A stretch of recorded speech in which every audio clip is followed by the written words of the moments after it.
The 2026 Impact Awards celebrate excellence in community programming created by individuals and organizations in the greater Hamilton area. Tune in to hear about who's making an impact in Hamilton. Find out this year's Program of the Year and celebrate all of the contributions that make Cable 14 truly Hamilton. Presentations from Ron Foxcroft, Connie Smith, Jane Eastwood, Steve Paikin, and more. Oski frickin' wee wee, baby. This show is literally keeping the bingo dabber business in business. You don't want to miss it July 7th at 8 p.m. on Cable 14 and Cable14.com.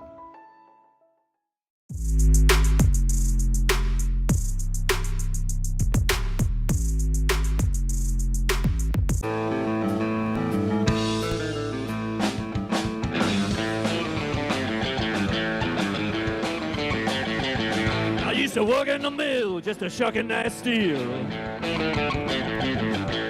Hot as hell behind the driving wheel. Well, lost my job, that's a real upsetter. Time is hard and it getting no better. Tell you how it's a crying shame. Now I'm hanging out down at King and James.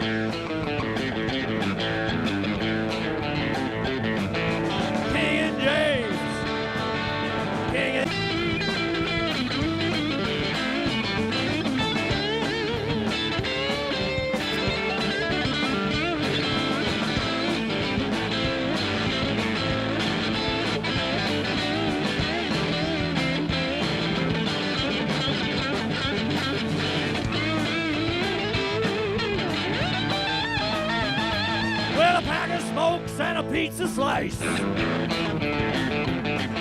Another day we got to roll the dice. All the girls, they're looking fine. Downtown Hamilton will blow your mind. Hey there, buddy, can you see it? King and James. King and James. People around here just a little bit strange. I'm hanging out down at King and James.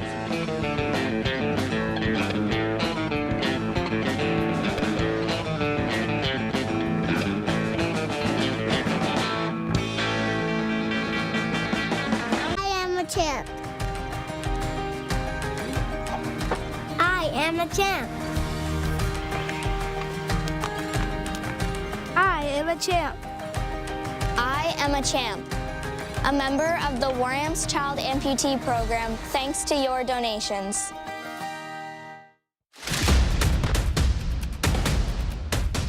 The Frontline returns Friday at 6:30 right here on Cable 14. I'll be sitting down with the Chiefs.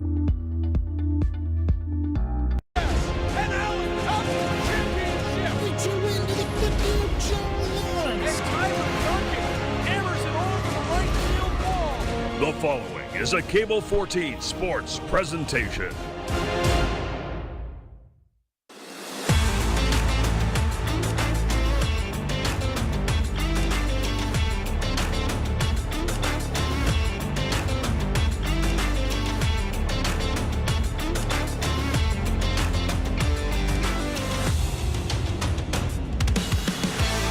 Alpha 1 wrestlers in the house tonight to add to the entertainment, of which the Cardinals have needed no help with lately. Brent Gunning, Matt Creeley alongside me. Cardinals riding a 4-game win streak, putting down a couple of beatdowns on the London Majors in the last couple of days. They'll look to continue that tonight as they welcome the always strong Welland Jackfish into the building.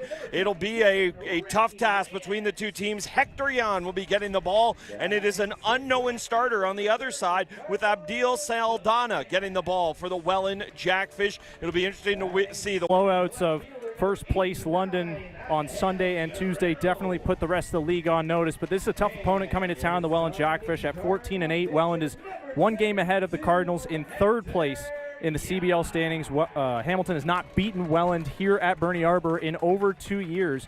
But hey, if you're hot right now, amidst what has so far been the toughest stretch of the schedule for Hamilton, as they've had 2 against London and then Welland tonight and Barrie tomorrow, like you said, you just got to try and bottle it up and keep it rolling. You want to keep the good times rolling. We will hand things over to the national anthem coming up shortly, but it is truly. Oh, Canada, our home and native land, true patriot love, our first command. With glowing hearts we see they rise, the true north, strong and free. From far and wide, oh Canada, we stand on guard for thee. God keep our land glorious and There it is. There's our national anthem. Very fitting after the day we had on Wednesday. Another wonderful birthday for this wonderful country. And it's a wonderful night here at the park tonight. Hector Jan got the ball in the game here last Friday. It was a very un-Hector Jan-like start. Wasn't exactly carving batters up left, right, and center. Worked deeper than you expect him to.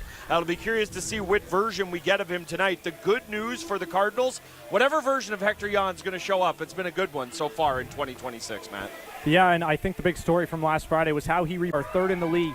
This has long been a swing and miss pitcher. The command hasn't always been there in the past, but so far this year that really hasn't been a problem for him. And he is going to face for the second time this season a tough Welland lineup that is stacked with lefties. Jan is armed with a fastball, a breaking ball, and a splitter. We might not see as much of the splitter today with a ton of lefties in there for the Welland Jackfish, but it's another tough test for Jan, and yet so far he's done a fantastic job of rising to the occasion here in 2026. Yeah, it is interesting to see the way he had rebounded after that very un-Hector-like inning that we did see to open the last game full of years without possessing a potent lineup. Is there anybody you've got circled there, Matt, as somebody that just you can't allow to beat you if you're Hamilton? It's hard to circle just one. This is a deep and potent Jackfish lineup, but the guy leading off has caught my eye. He's new to the league this year, Daiki Abe. He has an unbelievable strikeout-to-walk ratio, and his 24 stolen bases are like just lapping the field in terms of league leaders in the stolen base front. In fact, Welland has 9 guys, if you can believe it, inside the top 25 in stolen bases in the league this year. They love to run. That is something the Cardinals are going to have to guard against tonight. Yeah, it certainly is, and we've seen that come to bite the contact. He gets some. It's a ground ball to Reyes at third, fires a strike to Herman, and it is a quick first out of the game. After the way the last game started, that has got to feel really, really nice for Hector Jan. Yeah, it was not too damaging that first inning against Kitchener. A ton of kind of little loopers that just found grass. Jan did a great job staying composed, but that's what you want to do against a guy like Abe who puts bat on ball. You want to use it to his advantage, coax some weak contact there on the infield. Nice play by Rainy Reyes, who's playing slightly in at third base of allowing him to just settle in and realize, okay, I probably just banked a couple of pitches I can use later this inning if I do get deep in a count. He starts out 1-1 here to the game's second hitter. This is Jonah Weiser, the second baseman for the Welland Jackfish here. Welland, gray pants, green socks with some white striping on them. Green and white jerseys, very distinctive. Hard to miss it if Welland is in the park. That one is fouled off the left field side, and that'll go way into the parking lot. I got eyes on it. Abe is the DH. Jonah Weiser, you just saw the second baseman. Ethan Mann coming up now, the left fielder. James Smibbert playing first base. Robert Mullen behind the dish. Justin Gideon in center field. Brandon Luther is the shortstop. Brandon Hoope is the right fielder, and Carson Johnson will bat ninth, looking to turn it over. He is the third baseman tonight. Abdil Saldana will get the ball for the Jackfish when the Cardinals come up in the bottom of this inning. So far, very good for Hector. You see now with the Cardinals, the way they can mix and match. We'll see if Welland's able to do the same. Not able to do anything against Hector Jan in the first. Helps himself out with some nice defense before a little flick of the wrist gets it over to Darlin Herman, who is manning the first base corner tonight. And that's a quick 1-2-3 inning for Hector Jan. We talk about it there, Matt, the idea of a strikeout pitcher. If you can have a quick inning and book that early in the game, it just feels like those are bullets you have in the chamber for later later on, especially if he wants to work deep like he did last game. Well, yeah, we saw a little bit of everything right there in terms of what makes Hector Jan effective. Striking out Jonah Weisner, who at times can be the toughest hitter in this Welland lineup in the Fish officially this morning. He's 30 years old. He hails from Panama. From 2014 to 19, he was a prospect in the Houston Astros system, ranged from rookie ball to high A when he was there.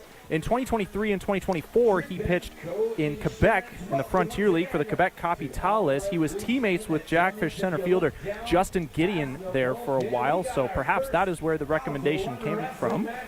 Saldana is a pitch-to-contact guy. The numbers indicate his strikeout rate hasn't been too high the past few years.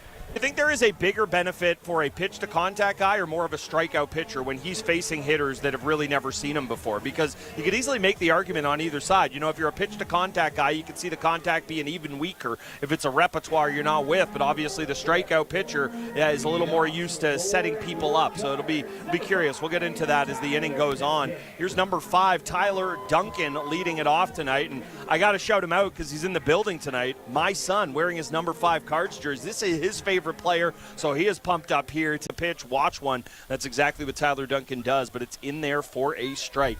Duncan has been a very, very patient hitter all season long. Probably not the way he would love to go about it, but if that's the way you're going to be handled, you've got to take advantage, and he's done a really, really nice job of staying composed within himself, because when you possess the power and you have the accolades in this league like Duncan has, it's really hard, you would think, not to push the issue, but he's done a very good job of taking what's available to him. Taking a lot in this at bat, and that's the second taken strike we've seen for Saldana. He's ahead 1-2, running it to 2-2. That's not an easy pitch to lay off with a couple of strikes on you. A lot of fastballs here from Saldana on the outer half. Seems to be the way everybody pitches Tyler Duncan these days. Certainly does.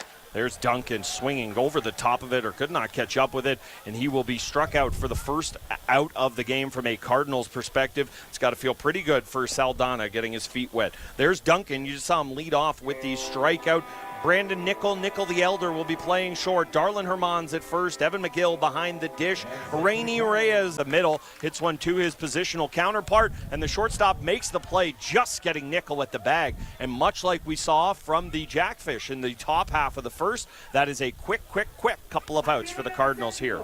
Here's the defensive lineup. Justin Gideon in center with Houpe and Ethan Mann on the corners there. Well, in the infield defense, it's Carson Johnson at third, Brandon Butler at shortstop, Jonah Weisner at second, and James Smibert is first. The battery we'll see tonight is Abdil Saldana, and Robert Mullen is behind the dish as the catcher for the Jackfish tonight.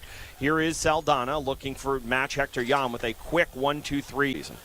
Yeah, and the bat-to-ball skill is what he's really known for, but the power has been coming on in recent weeks. He launched one of Hamilton's 2 homers in that Tuesday night victory over London.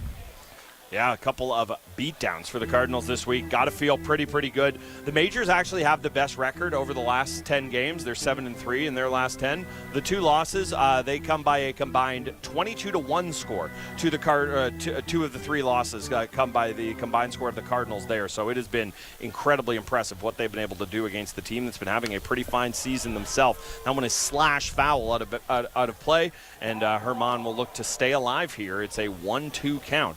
And the Jackfish looking for a quick talk by Herman here, looking to stay alive, fouling off pitches, looking for his. And when you have a guy who's going to pitch to contact, you'd have to imagine you think you're going to get one. Maybe not one you can do all the damage in the world you'd like, but certainly one you should be able to do something with. Saldana looking in. He gets the sign. Quick little toe tap. Here comes the delivery, and that is in tight on Herman, and he is right away in discomfort. Running back to the Cardinals dugout, pulling the jersey over his face. I promise you that one does not tickle, folks. This has been a bit of an issue for the Cardinals this year. Anna Rempel sitting out tonight with a very minor lower body ailment, we hope. And if Herman has to be lifted from this game, it's going to be a long examination there from Carlo Cardelli, Luis Bernardo, and Pedro Perez over there. Hopefully he is okay. Obviously no intent there on Saldana's part. He's not trying to hit anybody with 2 strikes and the base is empty. That one just got away for him, and hopefully the Cardinals can escape this one without too much misfortune. Yeah, it's no way to make friends in the league, making your first start. You signed here mere hours ago. Certainly not the way you'd want to go about it. And yeah, folks, if you're wondering why that area is no fun, I want you to just take your one hand, grab your other hand with it. You feel all those little bones in there? There's a lot that can go wrong if you get beamed on the hand, and it does look like that's the area they're looking at, obviously the wrist. I mean, the thing about the Cardinals, they've done a really, really good job of being able to mix and match. You know, we've seen this with Herman, not necessarily the team's, standard first baseman, or at least not the way many would have drawn it up heading into the season. We've seen them moving nickel around as well, and with the second base there. Anderson Feliz is a guy that's been moved around a little bit as well. So the Cardinals really are going to look to lean on the versatility here. Does look like they're doing everything they can to keep Herman in this game, though. It looks like some cold water, I'd imagine, is what's being poured on the hand. Able to avoid any major injuries, but they're a little banged up right now. Frazee Zadamas has been a little sore. Anderson Feliz, who you see coaching first base, a little sore here and there. So just minor things, and Herman is taking off his shin guard, which suggests to me like he's going to go to first base. I'm not sure if that was numbing cream or whatever it was, but that was a long injury delay. Glad to see Herman feels okay enough to stay in this one. And not every team is fortunate enough to avoid that big injury. Well, and Jackfish lost Euclides Layer, a key member of their rotation, a few weeks ago. And again, hopefully for Herman, that is just something that subsides quickly. I'm sure it's not going to feel great the rest of the day and maybe even tomorrow, but hey, he feels good enough to be down there at first base right now. So. Oh, however bad it feels now, I promise you it's going to feel worse tomorrow. You see him even still just getting himself situated at first. He's standing off to the side of the first base bag in foul territory. So I don't know if he's having a second thought about what he's doing out there or just tucking his pitch strike. I'll give Saldana credit for a guy who's a pitch-to-contact guy. I imagine this is a big part of the plan. He has been all over the zone tonight. There's not been much falling behind for him. Puts one in the zone for McGill, who puts the charge into it, but it'll settle in the outfield, and it is the left fielder who comes over, and that will be the third out of the inning on the fourth batter face for Abdil Saldana. Cardinals and Jackfish each still looking to get something going here. We are through the first inning here.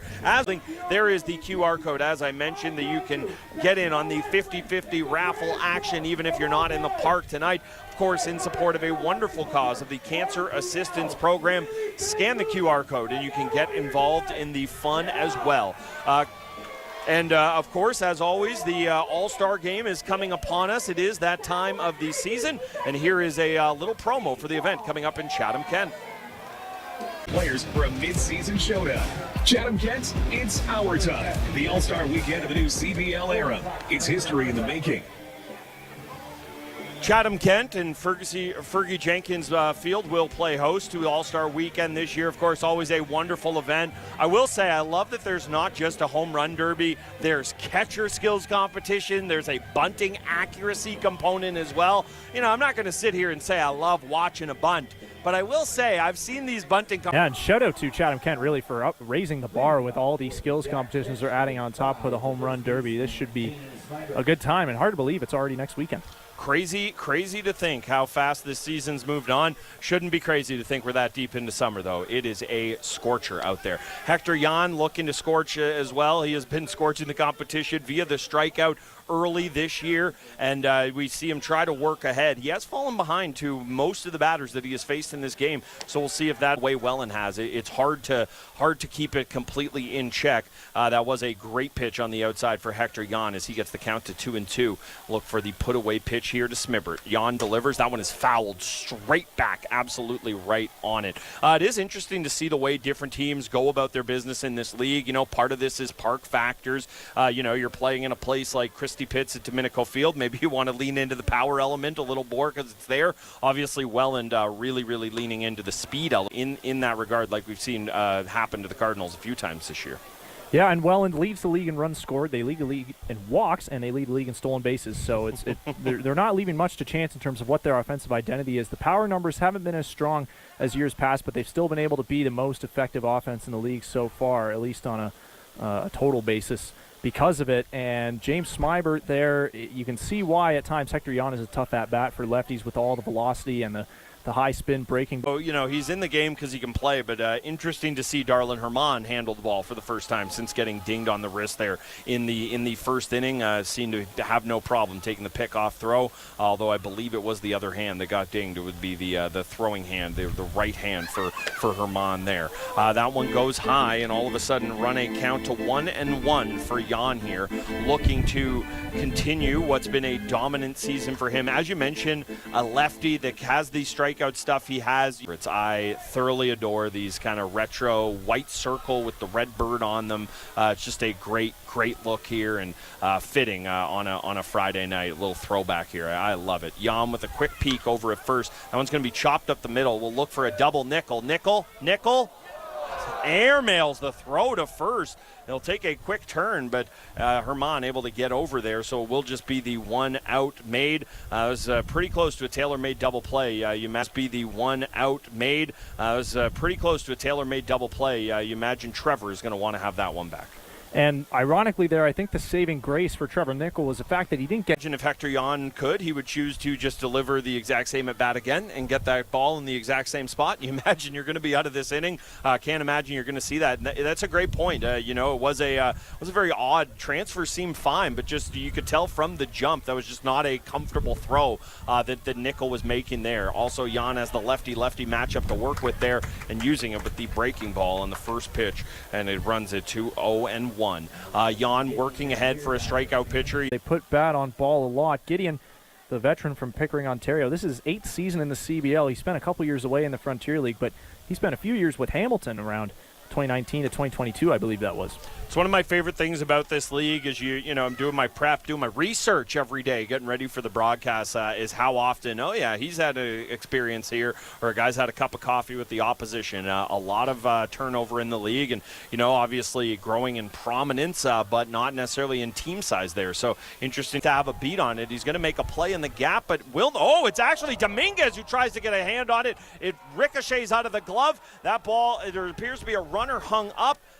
And there, after all that, there is a runner on first and second. That, folks, is as loud a single as you can have. Looks to be a little bit banged up. Dominguez in the outfield there, though, seemed to have crashed into the wall rather hard. That ball just kind of carried. It looked like it was starting out going to be a bit of a run, but it looked like that was going to be Tyler Duncan's. That wouldn't tickle. There's been a lot of that for the Cardinals tonight. I still think Darlin Herman is the clubhouse leader for thing I would least want to have happen to me, but I promise that was no fun for Dominguez crashing into that wall out there.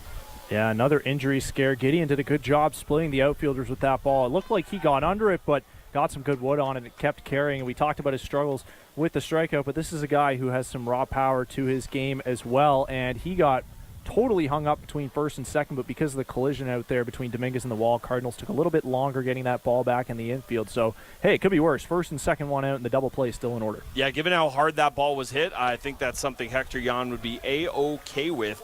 We talked about the Welland Jackfish sometimes forcing the issue, not just taking what's available to them, whether it's via a smart play from Jan there. Could have forced the issue, maybe tried to get a lead runner, but that would have been a very, very tight play at either third or second. Seems like a smart play from the Cardinals starter to just take the sure thing at first. Well, yeah, with 2 outs now after that sacrifice bunt, you don't want to think too much about it, and Jan had that ball. He had time to throw to first, so it kind of seemed like where his natural path was going to be taking him. Yeah. So a nice play, but if you're Welland now, you've got a chance to score here with Brandon Hoope. If anything finds grass here, it's likely going to score 2 runs. Yeah, it's also interesting with the idea of it Jan being a lefty, that his momentum, I don't even know that he was actually consciously checking on the runners at third and on the runner at second. It's just being the lefty. The way he spun, it allowed him to kind of take a peek at both of those before getting the first out, or the sure out at first. What do you make? And you mentioned why. Injured at big games. He's kind of been a steady contributor there. He's a guy who can hit for a decently high average and drop in a base hit every now and again. So I think the Jackfish just liked it the way it turned out naturally with the lineup, but he's going to swing and miss here. Not as much as Hector Jan liked it there. I love his little theatrics coming off the mound. He's certainly not shy about letting you know how he feels about any of those different things that we see there. It is it's been a remarkable season for the lefty out of the Dominican, and he has just been a guy that is really delivered time and time and time again. Avoid those big early innings. They had one happen last Friday, and you want to stay away from that. It's been a great turn of events for them with the 2 beatdowns over London this week. As I mentioned, it is Alpha One Wrestling Night here at Bernie Arbor Memorial Stadium. We always love when there's some extra theatrics. We saw those evil heels before the game out there. Those evil heels, how dare you? Honestly, there are beautiful baseball players behind the home plate. They're ready to catch the ball, and I got to see 3 yahoos turn around, throw the ball in the outfield. How can you do that to the wonderful Cardinals that were there? Having a little wrestling in the mix at a baseball game. Baseball normally very quiet, a little stoic. There's often calm. Wrestling feels like kind of the exact opposite of that. What is it like plying your trade or watching your guys ply their trade here tonight? Listen, you're right. Baseball is a little bit calmer. The wrestling is a little bit more out of control. But you know what? We don't get distracted by things like that. And I think back some of my favorite wrestling moments watching as a kid. Certainly not always indoors. How do the elements affect it? Well, I'll tell you, it's a little warm. A little scorchy. It's a little warm out there, especially in a suit. I feel bad for the guys in the ring on a black canvas with the sun beating down on them. But you know what? I mean, my guys prevailed. They're professionals. It's not a problem. But it does change. The atmosphere does change how guys are going to react, and compared to an indoor 222 Queenston Street down in Hamilton, Knights of Columbus, it's the best wrestling you will see in Canada. I'm not going to lie to you. I'm part of a lot of promotions throughout Canada. From Newfoundland to British Columbia. I've been everywhere across Canada. Alpha One Wrestling puts on one of the best shows you will ever see. Some of the top talent from North America, not just Canada. The Verdict from the United States, Vinny Scalisi and Bryce Donovan. Two top. Do you want to see what I can do? With me by your side, everybody has a future. Listen, I've been in the business for 20 years. I've been a wrestler for a very long time. For Alpha One, I've been champion in multiple genres. They're Outer Limits champion, they're tag team champion, and I can tell where there's talent. And Brent, sir, you have talent. That's what I want to hear. That's what I want to hear. And with me, you could be top dog. I got to be honest. I think I could take you, and we could be top dog. I mean, you could. I want to let you get back to your day job. I love having you talking up here with me. You got wrestlers to manage. Go do it. I got the champs to manage. All right, go do it. All right. Say hello to them for me. Thank you very much. Remember Alpha One. Remember Easy Air Kearney and the Verdict, the Alpha One Tag Team Champions. There he goes. That's exactly what you want to hear right there. Anytime you can get somebody better on a mic than me in a booth, 1, miracle. How'd you do it? 2, got to be happy about the way things are going. Matt Creeley sliding back with me now. That's always fun. Love getting to do that. These guys are showmen, and they're really good at what they do. Alpha One Wrestling. Make sure you check it out there. It has not been a great inning for the Cardinals so far. Able to be treated to a homer there. I think he would have done a pretty good job. I feel like he would have just taken over. It's really the way that feels like that would have gone. Cardinals still looking for their first hit of the game here. They have had a base runner. That base runner came the way you do not want. Darlin Herman pegged on the wrist hand area, but he stayed in the game. That's been the lone base runner the Cardinals have seen thus far. And there is Nickel, the younger, fouling one off, and it made the throwing error in the last innings. You imagine he'd want to get it back. In terms of what we're seeing, and you can get a look at the Alpha One Wrestling going on again, that's just over on the left field side of the ballpark tonight. Wonderful night here at Bernie Arbor Memorial Stadium. You know, in terms of a new pitcher into the league, that one just sneaking foul. Nickel was begging and pleading, as was the third base coach there for the Cardinals, but unable to do so. For a guy who sometimes a lot of pitchers in this league tend to kind of default to that style, but this is a guy who's been there, done that. He's a command guy. He can work all quadrants, and so far he's been producing a lot of non-threatening contact from the Cardinals. Yeah, and that's exactly what you saw there to end the inning from Nickel. We are through 2 innings here at Bernie Arbor Memorial Stadium. We're still looking for the first Cardinals hit, and we're still looking for the first run of the game. As always, though, we want to thank our friends at Armstrong Bird Food.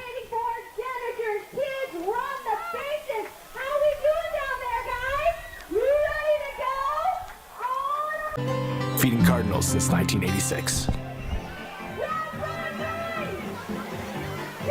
And it is a wonderful, wonderful night at the ballpark. Not only do we have Alpha One Wrestling on the go, there's also the second inning running of the bases, which is a absolute highlight here.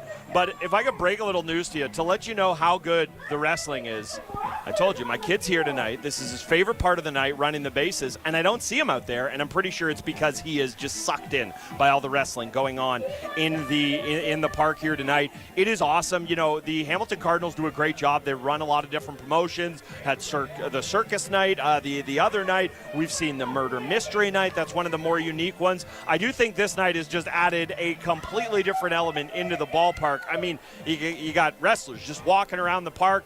Kids, I see them to talk, but when you think about what Eazy-E could have done to me if I didn't give him his mic, are you seeing what's going on down there in the ring? Like, that is an easy one. Yes, sir. Here you go. Take the headset for as long as you want. Let me let you in on a little secret, though. He's the manager for a reason, okay? And maybe this is just me burnishing my mic skills, but something tells me if you needed to be that worried about the physicality of it, he'd be in the ring, not talking about the people who are there. So I don't think you need to be scared. You're an athlete yourself. Stadium. Hector Jan kind of shocking us with how deep he worked into the last game here. Do you think that when a pitcher does that, and this doesn't have to be specifically about Jan, it could be about anybody. Once you work a little deeper, I imagine there's a part of you that says, I'd like to try to challenge myself to. Imagine there's a part of you that says, I'd like to try to challenge myself to do that again. Obviously, if Jan is getting the strikeouts that he wants, that's going to be the most important thing. But it will be interesting to see if that's something he wants to take as a little bit more of a calling card to maybe work deeper into games than he had been earlier on. Yeah, and I think with Jan, he's a guy who's done this before. He is no stranger to working deep into games and emptying the tank, but after a year away from the CBL and Luis Bernardo being very conscious of his starting pitchers' pitch counts early on in the season, it was just something they were thinking a little bit more about, but hey, he responded so well after that 3-run first again last Friday against strike one to Daiki Abe there to start off the third. Yeah, Abe, not a guy to be taken lightly. Another new player to the league, albeit not today, but this year. He has been a dangerous hitter at the top of the order for Welland. Jan did a pretty good job at dealing with him in the first at bat. Generally speaking, if you're flipping the lineup over and it's just the third inning, things are going pretty well for you here. That one's going to get away from McGill and get away from Jan, but with nobody on, it will just be a loud lightly. For the better part of 3-4 seasons now, they have been among the elite of the then IBL, now CBL, and certainly not a team you want to play around with here. Jan, I really like what he's doing in terms of the way he's setting up. The lefty's already got the advantage there, and he works from the third base side of the rubber to the lefty in Abe. So, again, there's so many things with baseball. You can look as big picture, as small picture as you want. These are the things I love about this game. Even something as simple as, where a pitcher sets up on. Yeah, and Abe's a tough guy to strike out. We talked about the steals. How about 18 walks to now just 9 strikeouts? Even after that strikeout, he's got twice as many walks as he has strikeouts. So not much of a threat in the power department. Still hasn't homered yet this season, but that is just an absolute nightmare for a pitcher and guys on the infield to deal with somebody with the plate vision and the speed that Abe has. But he's 0 for 2 tonight, and now he's going to try and strike out Wisner for the second time. Yeah, we'll see if he's able to do that. Good strike ones, generally speaking, a good place to start, and it is a swinging strike outside. Didn't need to wait for the ump on that one. I got ump Creeley with me. Whoo! Strike 3. Hector Jan picking it up, and he is dealing tonight. This is what you want to see. There are always different ways to go about your business. If you are a starting pitcher, we're seeing it on the other side. Saldana, not a guy that really wants to run up the strikeout numbers. I mean, I'm sure he would take it, but it's not exactly the way he's going to go about it in terms of being successful. It's the exact opposite in terms of things for Hector Jan. Feels like the strikeouts have to be there, not just for him to be successful, but for him to feel like he's giving you the best version of himself.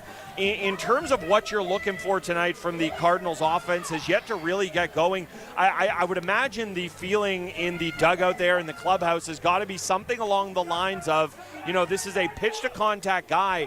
Just stay in there, keep having good at-bats, and we'll be able eventually to get to him. I'd imagine that. I haven't seen him before, and I think so far the signs have been okay. They haven't. Tyler Duncan's the only guy who's struck out so far. Guys have been able to put balls in play, so hopefully as we get toward the second time through the order here, if you're the Cardinals, you see a little bit more contact with authority. They tend to have that one big inning last Friday against Kitchener. Owen McNeil was cruising through 2 innings, and they broke it open with 5 in the third. They had a big 4th inning against Brantford a couple of weeks ago. They had a huge 6th inning against London on Tuesday, so the Cardinals still in search of that big inning, but they just got to keep internalizing what they see, studying Saldana, and getting a good game plan on him, and I'm sure the hits will.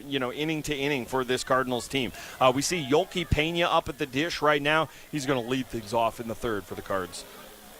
Yeah, and Pena hasn't gotten too much playing time this year. He drew into 2 consecutive games on Friday and then again on Sunday. Went 2 for 4 with a walk in those 2 games. Remember, this is a guy who for a chunk of the season last year was leading off for the Cardinals. He had 2 grand slams last season, so don't forget about him there at the bottom of the order. Pretty good stat to have in your back pocket. I had 2 grand slams last year. You may want to put me in there. Yolki Pena starting out 1-1, watching a ball and then a swinging strike. Baseball experience beyond this, pitching in the Frontier League last before we see him here, just signing with the Welland Jackfish today. Here is Yolki Pena. He's watching the at-bat. It is 1-2. Look to stay alive, and he will get some help there with a ball in the dirt. This runs it to 2-2. And, you mentioned that big inning that we saw against Kitchener. It was actually Pena and it was Nickel who was hitting in the 9 spot that game that flipped it over to Tyler Duncan, allowing Herman to go deep, I believe, of the at-bat, and the count stays at 2-2 for Pena. But all good baseball teams do this, right, Matt? Being able to flip over the bottom of the lineup and not just, survive the inning, but actually, put yourself in a position to do some damage with hopefully a runner or two on here. And there is the pitch to Pena. Good eye to watch ball 3 there. That's an excellent take from Pena, and he now runs the count full. And I think whenever the Cardinals offense has been successful this season, Brent, that 1 through 9 has been such a huge part of the storyline. You can't take a single batter off. I know Roger Lajoie was talking about that a ton on Tuesday. Everybody was contributing. And there it is, Pena lacing one up the middle, and that'll get through the infield, and the Cardinals pick up a hit. First of the night for them. It goes past his glove and right up the middle. That's what you got to do if you're a number 8 hitter. Pena doing his job here to start off an inning for the 2nd week in a row. Well, and it's a good thing it was hit up the middle and not to the left of the second baseman, because that's actually the Tyler Duncan Memorial single spot this season. It feels like a third of all singles he's picked up have been ripped right under the armpit of a second baseman. That one is skied high. It's actually the shortstop ranging over into shallow left or behind third to make the out, and we will now turn things over to the aforementioned Tyler Duncan at the top of the order. Yolki Pena standing on first. Yeah, nice job by Brennan Luther to range over to his right. It was one of those plays that was kind of right on top and right behind of Carson Johnson there. It can kind of be a struggle to get reoriented there as you're running backwards and trying to plant yourself in the right spot. Duncan getting some wood on one, but he fouls it back, and it'll be a strike to Duncan. As you mentioned, he struck out in his first at-bat of the game, the lone strikeout we've seen thus far from Saldana, and Duncan will look to avoid that fate his second time up. Pena stands on first. And once again, Duncan fouling one off. They're getting closer and closer to us. That one was over the Cardinals dugout. Now this one just over to our left and over our heads. I don't know if Duncan's going to send one here. You already called for a ball this year, and we got it. I made the play, Matt. And then I felt really bad because I threw it to a kid in the stands, and it went right through his hands and hit him in the face. So I felt really bad about that. If that child is listening, I'm sorry. In terms of what you see out of Duncan here, he's looking to stay alive. A quick 2 strikes on the Cardinals leadoff man, and that one will be when you get ahead, you can have a chance to do that, and that's exactly what he did, attacking Tyler Duncan, and it's the 2nd strikeout of the night for the Cardinals leadoff batter. That will bring up the shortstop, Brandon Nickel, coming into this number 7 here. Another really, really important player for the Cardinals. Maybe not the thumper that some of the other players in the Cardinals lineup can be, but just a really, really important hitter. And I mean, obviously you're manning shortstop, an important player in general for the Cards here. Yeah, with all of the new Dominican players coming to town, it feels like the shine has been taken off of Nickel, and you see he grounds into the force out there. But really coming into play today, hitting .329 with an OPS of .916, just another productive season for.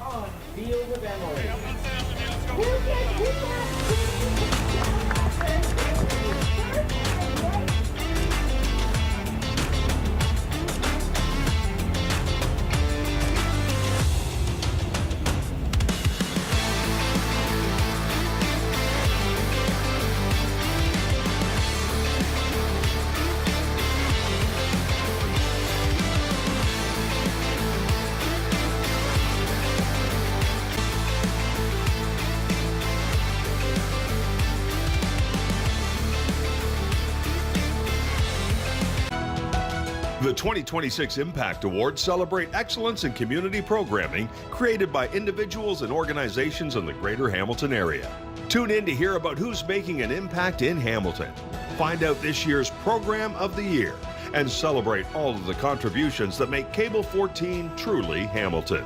Presentations from Ron Foxcroft, Connie Smith, Jane Eastwood, Steve Paikin, and more.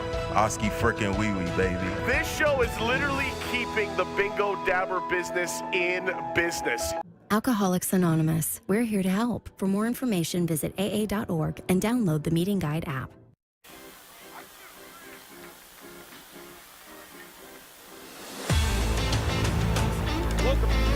Welcome back.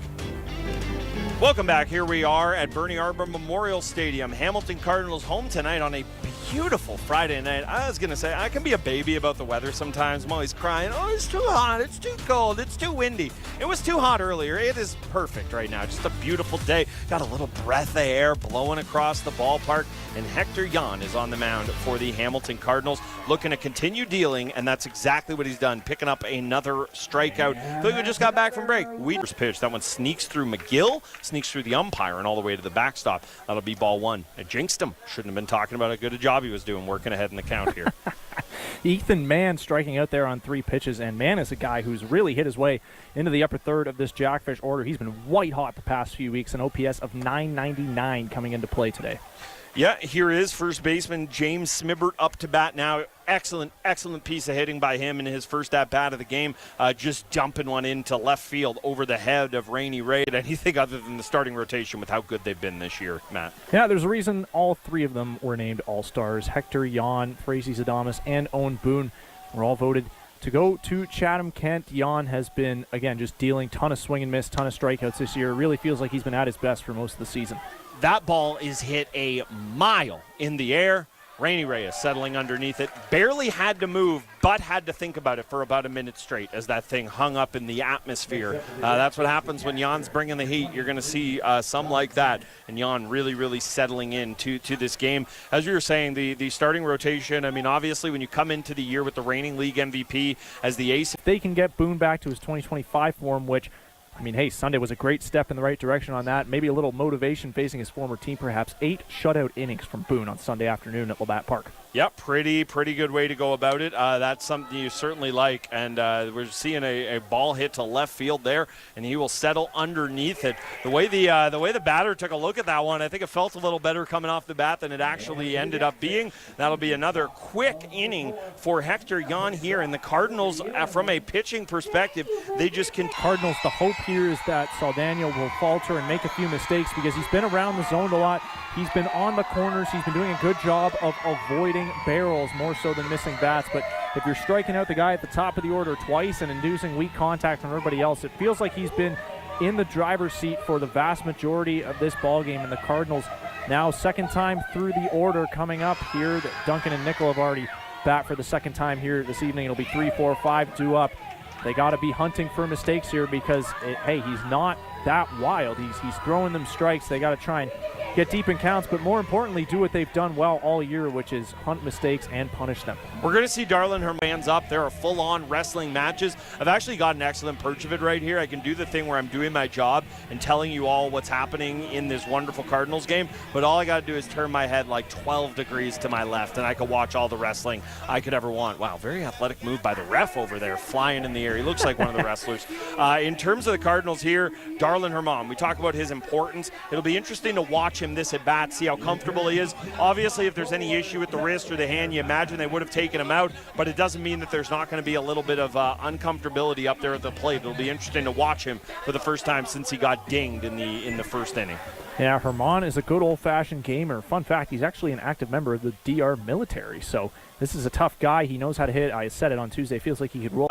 Who delivers a strike over to first base, picking up a quick first out. Cardinals still looking to kind of get something going here in this game.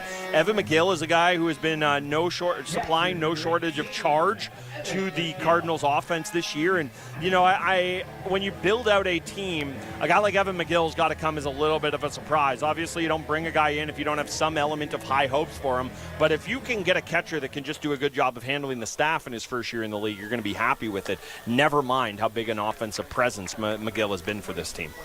Yeah, and McGill, I feel like catchers who can hit, it's such a rarity at the major league level, but there's a ton of really good hitting catchers in the CBL, and McGill has joined those ranks in an instant. Yeah, certainly. McGill handles this at bat. Saldana coming in, and it is a high ball. McGill watching one there, pulling the count to 2-2. Rainy Reyes lurking in the on-deck circle here. Third baseman who has been pretty effective for them in terms of what you've seen. We now look at McGill battling in, and he swings over the top of one. That will bring the count to 3-2 here, and it is now a full count on the catcher for the Cardinals. Cardinals home tonight, and they've been on fire. If you've missed it lately, they've won 4 straight games, looking to run the win streak up to 5 here tonight. McGill getting some wood on that. That is hit up that in a sec. Here comes the 3-2 pitch to McGill. McGill hits one, taps it on the ground, foul right at the Cardinals bullpen there. The halfway point or the all-star break, whatever you want to term it, it always does feel like kind of natural break point in the season. And, the Cardinals, I know they have a game or two here that they'd love to have gone another way, but it feels like it's been a pretty good start for their season.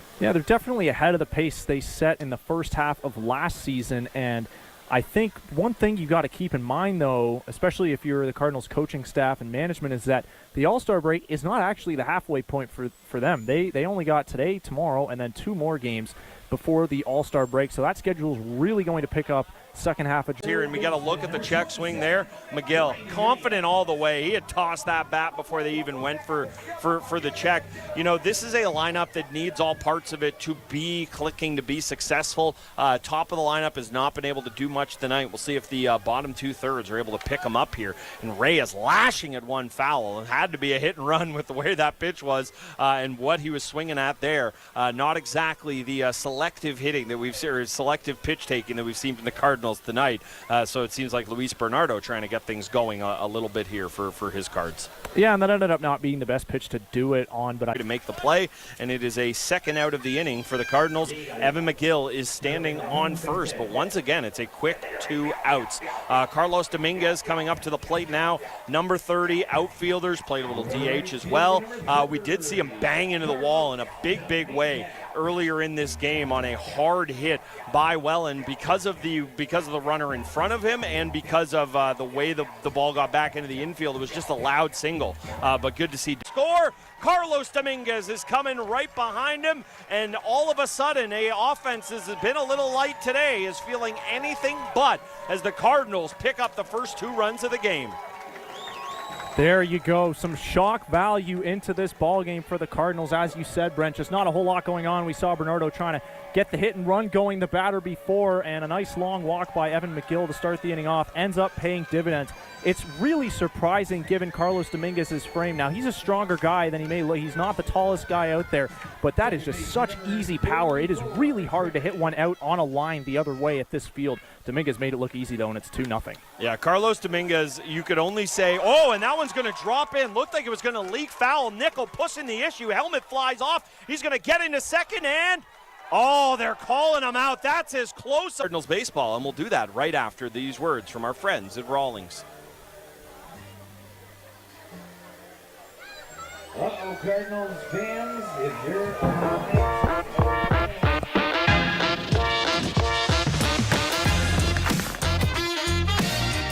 my first professional glove, that's the one I remember the most. When I was coming up, even though it wasn't that long ago, having your name on a glove was a big deal.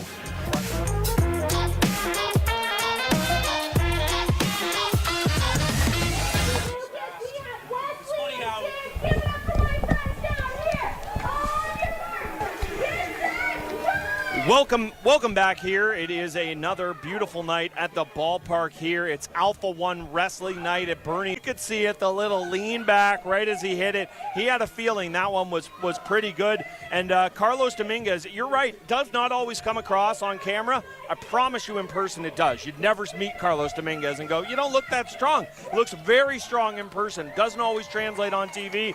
Does when you hit it over the fence like that.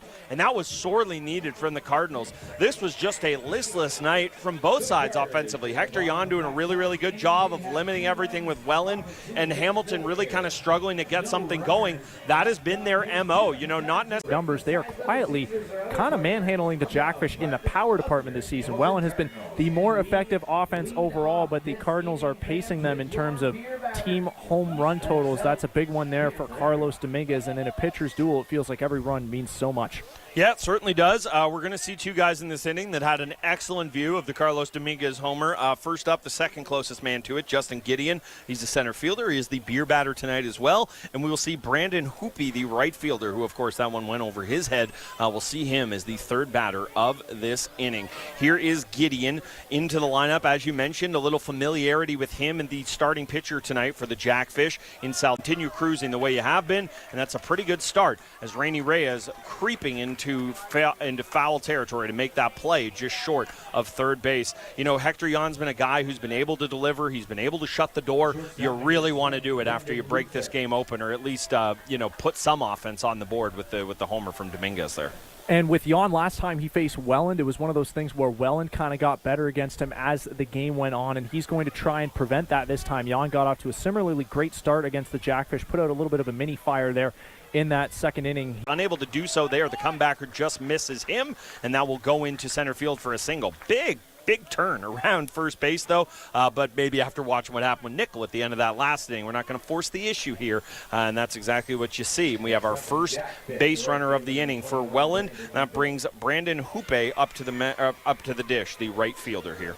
Yeah, Luther is a pretty good hitter. He's a pretty good lefty-lefty hitter, and that's how you find yourself in the middle of the Jackfish order and hitting nearly 400 as a rookie last season. He's hitting in the 7th spot today, but did a real nice job to take that ball right back where it came from.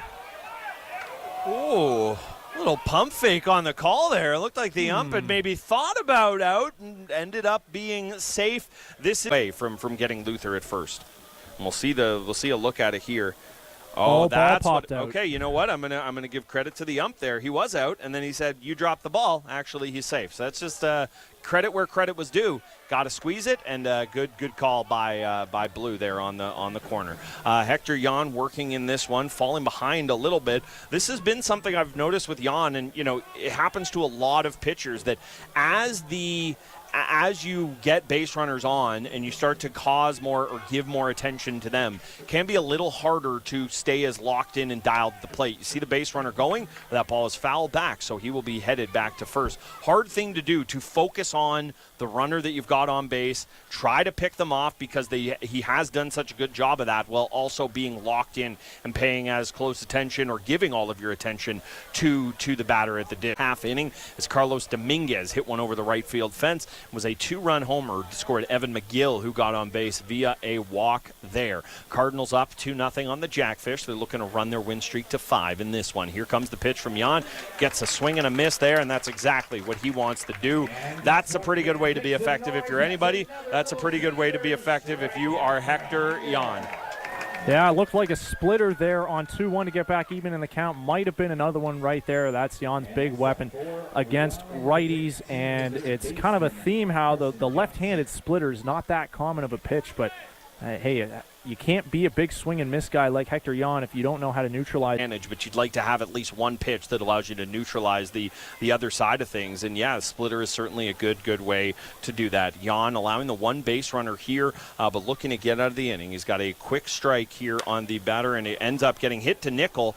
Able to take his time, delivers the throw over to first, and that is another quick inning for Hector Jan and the Cardinals. Exactly what you would want to see after the idea of the Cardinals going ahead in the bottom of 4. You saw that there. We now head to the bottom of 5, where the Cardinals will look to add to their lead. I don't know, I don't know about Trevor Nickel in terms of if he's feeling anything. Another kind of awkward throw there. I don't know if it's just the ball kind of catching him. I don't know if it's the throwing error from earlier in the game in his head.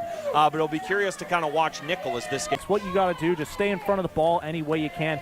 Might have shaken him up a little bit. The ball might have sped up on him there on that play, but he had some time, so the little bit of a lob to first was no problem. I just hope, and I'm sure that this is going to be the case, that Trevor Nichols is going to get a little more comfortable, especially with this infield grass. The more he plays out there, experience is never a bad teacher. You know, it's a really good point you make. We've heard this discussed at all levels of baseball. The idea of, if you're a shortstop, if you play middle infield, how could second be any different? The angles are completely different. You're at a weird spot in where, for these guys, it's not a full bore, like you're not unleashing the gun like you would be from deep in the hole at short. So yeah, very, very different, and you would imagine as you get more reps, you just become more and more comfortable with that. Speaking of comfortable, it felt like Saldana was really getting comfortable. Swings, and the more pitches they see from Saldana, the more they learn, and you just have to use that to your advantage.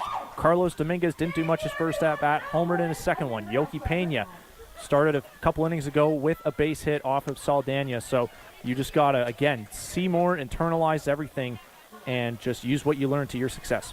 Yeah, Yoki Pena not getting cheated on that one. That was not, if this is a pitch to contact hitter, that was not a contact swing. If you're, doing the old MLB The Show video game there, you're not doing the contact after a couple of swinging strikes. Not always easy to take a pitch when you've got a couple of strikes laying against you like he did there. We see Saldana on the bump. He delivers the 1-2. Pena fouls that one off him. Seems to be no worse for wear, though. Yeah, and after the swing that Saldana induced on 0-1, it was very unlikely that Pena was going to see anything in the zone on 0-2, so a good job to collect himself, see a ball, and then he fouls that one off. So now he's making Saldana throw another 2-strike pitch. Just got to try and make him work. Yeah, that's certainly what you want to do. I don't think he loved the swing decision from himself there. I don't think he had a problem with that call. It's a great pitch on the outside by Saldana. Yeah, and Saldana has really been in complete command all night, even after the home run to Carlos Dominguez. Coming into this inning, he had thrown 56 pitches, 40 of them strikes. So that's just 16 balls, and it's hard to make an offense feel like they can generate some momentum or put a ton of hits together when you're doing that. Yeah, Angel Guerrero up now, and he hits one to the hole of second base, but the second baseman ranges over to make the play. Quick throw over to Smibert at first, and it is another quick out. The eye levels and put a lower part of the zone in the hitter's head like that. That high fastball can sneak up on you, and it did on Tyler there. Yeah, certainly has, and see Duncan getting some wood on that. That is over the Cardinals dugout into the concourse there, sending a flurry of children chasing after the baseball. Man, it's wrestling night here. It might be wrestling night out there in a second, depending on how many kids get to that quickly. First to touch it often does not get it, is what I've found. A little bit like a bottom of a football pile at times. You can see it there, but we love it. That's just passion, folks. Here's Duncan through 5 innings here at Bernie Arbor Memorial Stadium, and we'll be back after this on Cable 14. Friday Night Baseball.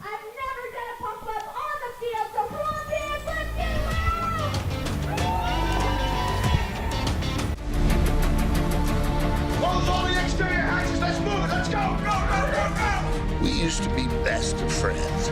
Remember that? You don't look much like a criminal. White collar. My name is Zed. Time on Maurice's Easy Kitchen. I am joined by Libby Ward, author of best-selling book Honest Motherhood, and we're keeping it real here at Ontario Ravioli Retail Store. Customer Experience Center. Yay! Yay!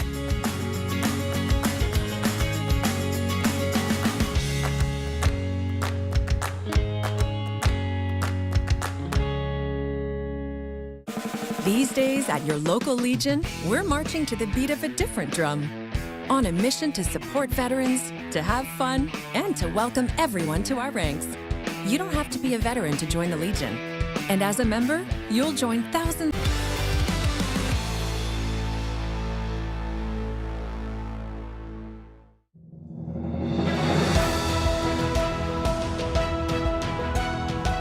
The 2026 Impact Awards celebrate excellence.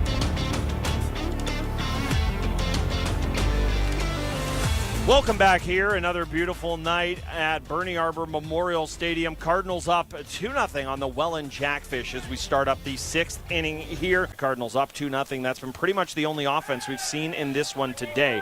Hector Yan issuing a first batter walk to the first batter he faces here in the top of 6. And once again, he'll have to work around trouble. Now, you've been teeing us up here with this in terms of Abe. This is maybe the man you can least afford in all of CBL baseball to allow on base.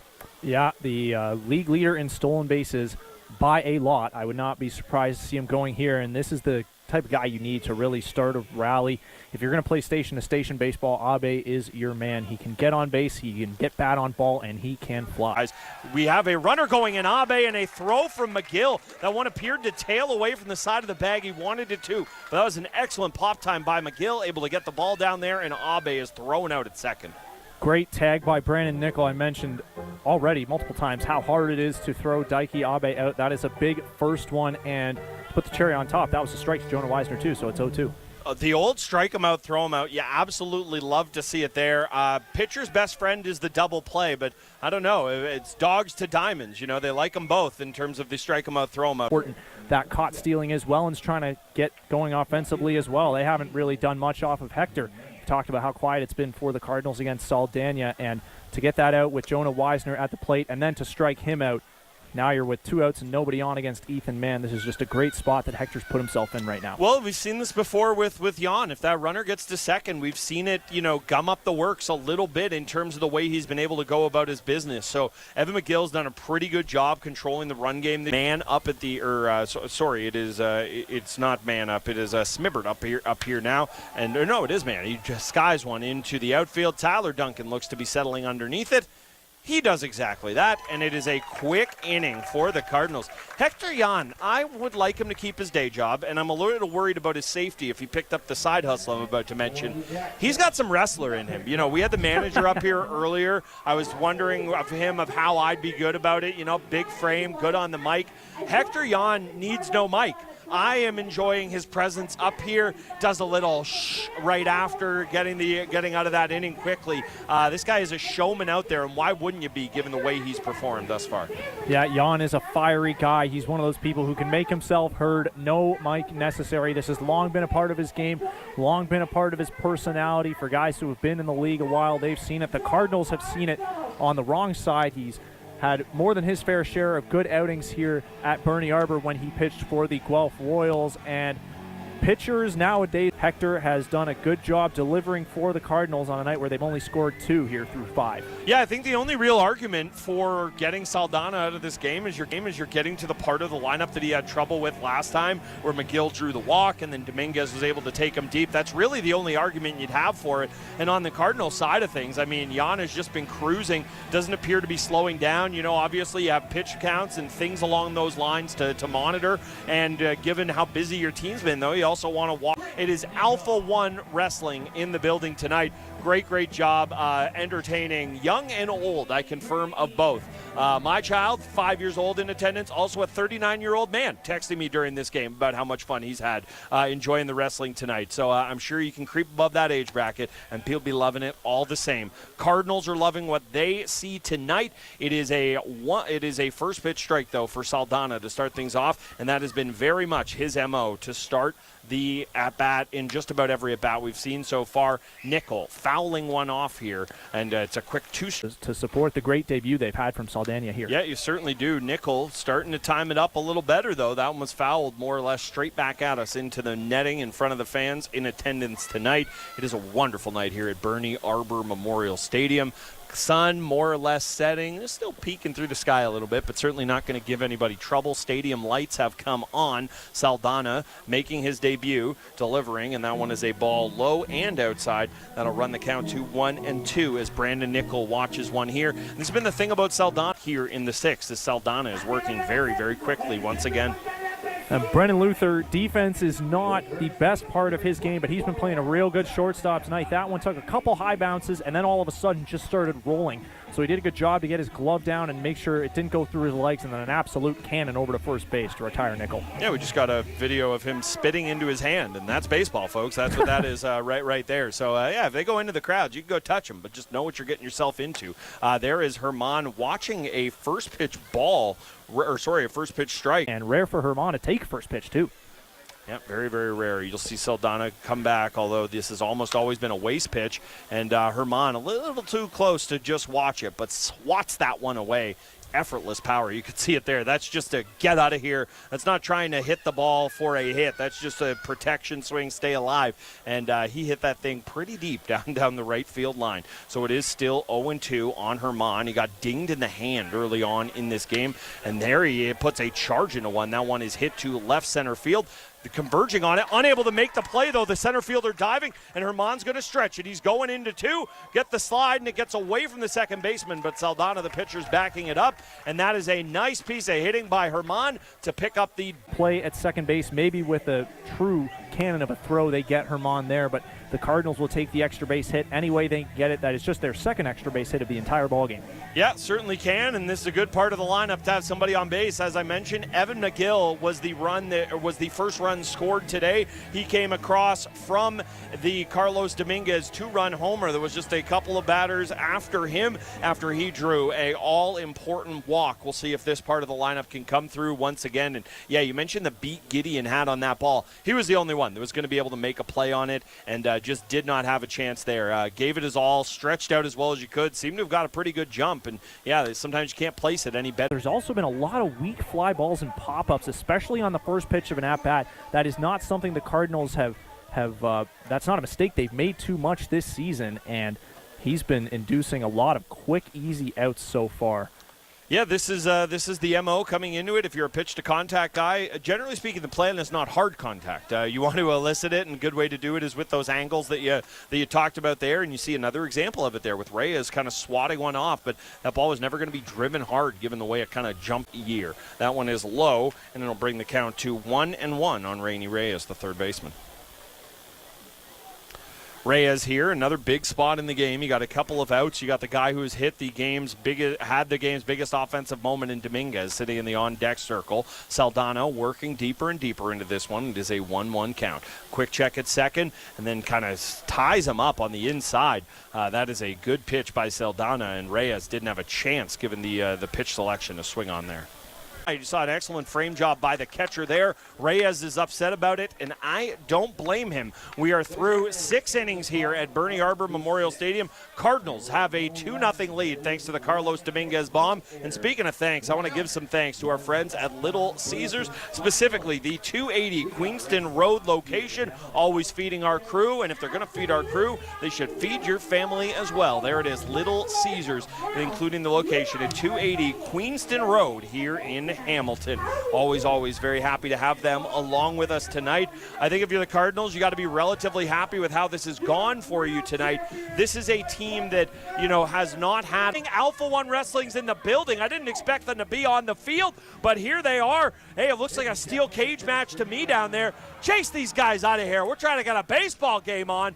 No, not the belt. Not the belt. I don't know if that's their belt or Evan McGill's belt, but they're taking it. Okay, it's theirs. All right, it's theirs. We'll allow them to have it. They're taking the Cardinals player of the game belt. You got to earn that. You can't just come in here and steal it from them, although that's exactly what a heel would do. Far from a heel, through this one. Speaking of working their way through, I got some wrestlers right beneath me here. What a night. This is a scene here at Bernie Arbor Memorial Stadium. This guy's got some great flow in front of me here. Hector Jan's going to try to work with all this going on. I don't know how he's able to do so. Fella in a lumberjack motif just sent him tumbling down the stairs. I'm going to get back to my day job of calling the baseball game, but this wrestling night is electric at the park. Here is Hector Jan working. He delivers a first pitch strike, and we'll see if he can back it up. He does not. It gets low and outside to Smibbert, the first baseman here. That brings the count to 1-1. Man, oh man, what an action-packed night at the park zone, and finding a way. For a strikeout pitcher, you got to find a way to be in the zone or induce some swing and miss. One or the other will do. And you see Jan here, he's got a 2-2 count to work with, and he has done a good job of picking up outs very quickly in all of these 6 innings that he's pitched thus far. Here we are in the top of 7 for Jan, and that one will go high. That'll bring us to a full count here. It'll be interesting to see how manager Luis Bernardo handles this here. Obviously, Hector Jan's been so effective tonight. You have a lot of different games coming up this weekend, though. You do have a busy second half of the season as well. It's that push and pull of wanting to use a player that's being really effective for you. He's deep into a game, and Smibbert doing a good job of taking the walk there. And once again, Jan will have to work around some traffic in this 7th inning. And there is Luis Bernardo coming out. I think that might be it. We'll see. I haven't quite got the, John Schneider has his rules, Blue Jays skipper, of if I walk, you can talk me into it. If I'm running, I'm coming to get you. I haven't quite been able to pick up on the body language from Luis Bernardo. but I picked up on it from Stephen Hospital because he's walking over here. So I'd be pretty astonished if he doesn't end up coming into this game. And yep, there it is. There's a sign from Bernardo. So we will see Stephen Hospital coming into the game here. This is maybe the most trust leverage arm. I don't know that Bernardo would put a label on it like that, but certainly a guy that they trust in big spots. And all of a sudden, this is feeling like one.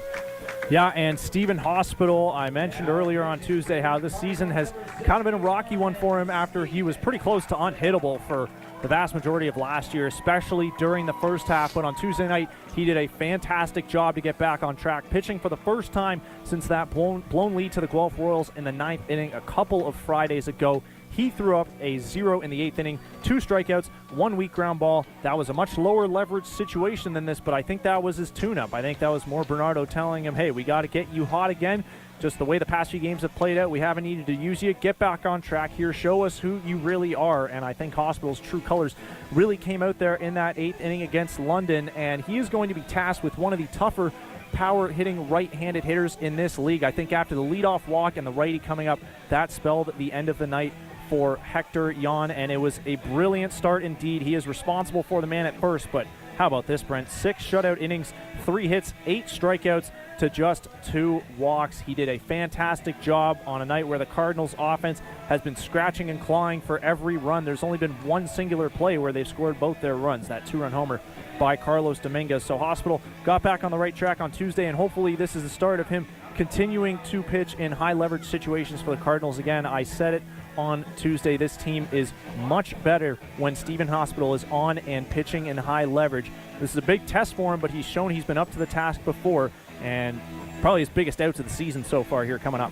Yeah, certainly a big spot for him here. You mentioned the righty-lefty going from the lefty in Jan to the righty in Hospital. Also a very big marker of baseballs for everybody here. Couldn't have 2 more differently built people than Stephen Hospital, looking like one of the foul poles, and then Saldana on the little stockier side of things here. It's just it is remarkable that this game you can kind of get it done either way. Stephen Hospital, thing I keep coming back to with him, it just looks like an uncomfortable at bat. There's just so many limbs coming at you.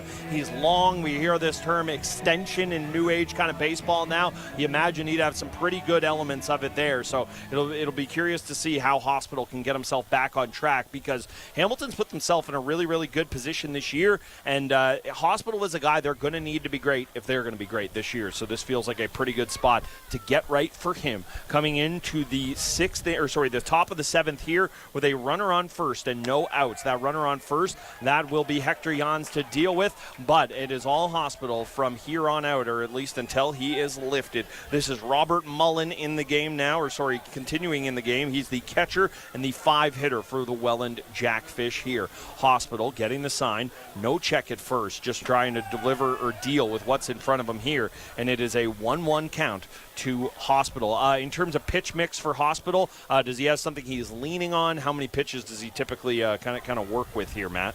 Hospital has a fairly wide arsenal for a reliever. He's a guy who likes to work all quadrants. He can be a swing and miss guy. He can be a weak contact guy. He wears many hats. That one is hit out to the gap to Dominguez. Makes a great leaping play to get it. He has been in charge of 2 of the better plays we've seen today. Obviously, the 2-run homer that's put all the runs so far on the board, but a great piece of defense there by Dominguez in right field. It's at that time of day where it can be a little hard to pick the ball up off of the night sky here, and Dominguez seemed to be caught a little in between there, but does a good job of leaping up to make the play, and we see it there from Dominguez. Maybe jumped a little earlier than he would have wanted to. He was on the way down when he makes the catch, but it doesn't matter how you do it, just that you did, and you saw it from Dominguez there. A really nice piece of defending. It's a great pitch on Hospital, and let me tell you who does not agree with that is the beer batter tonight, Gideon, at the plate, the center fielder for the Welland Jackfish.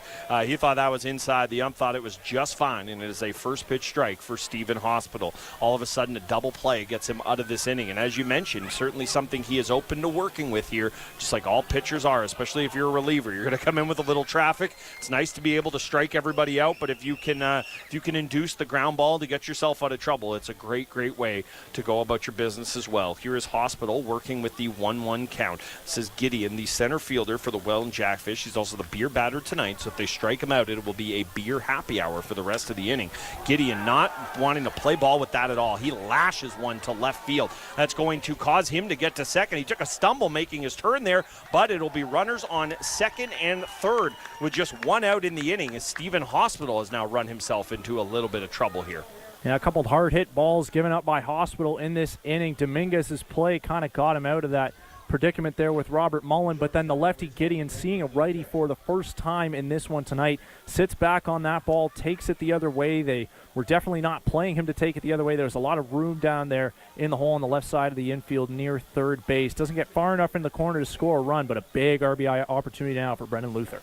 Yeah, very, very big spot in this game. We talk about wanting to be able to do it both ways. If you're Stephen Hospital in terms of pitching to some weak contact or striking out, I'd say it's a pretty good time for a strikeout here. Obviously, a sac fly could potentially bring a run across. Well, it would have to be if it was a sac fly. Otherwise, it's just called a fly. But there you see him picking up the first strike, a swinging strike on Luther, the shortstop here. You know, he's had to be very involved in this game. Shortstop we think of as a high action position, obviously a very important one for the defense. So then you have just quieter nights. We've kind of seen that from Nickel on the other side of things. Feels like Luther's had a ball hit to him just about every inning in this game.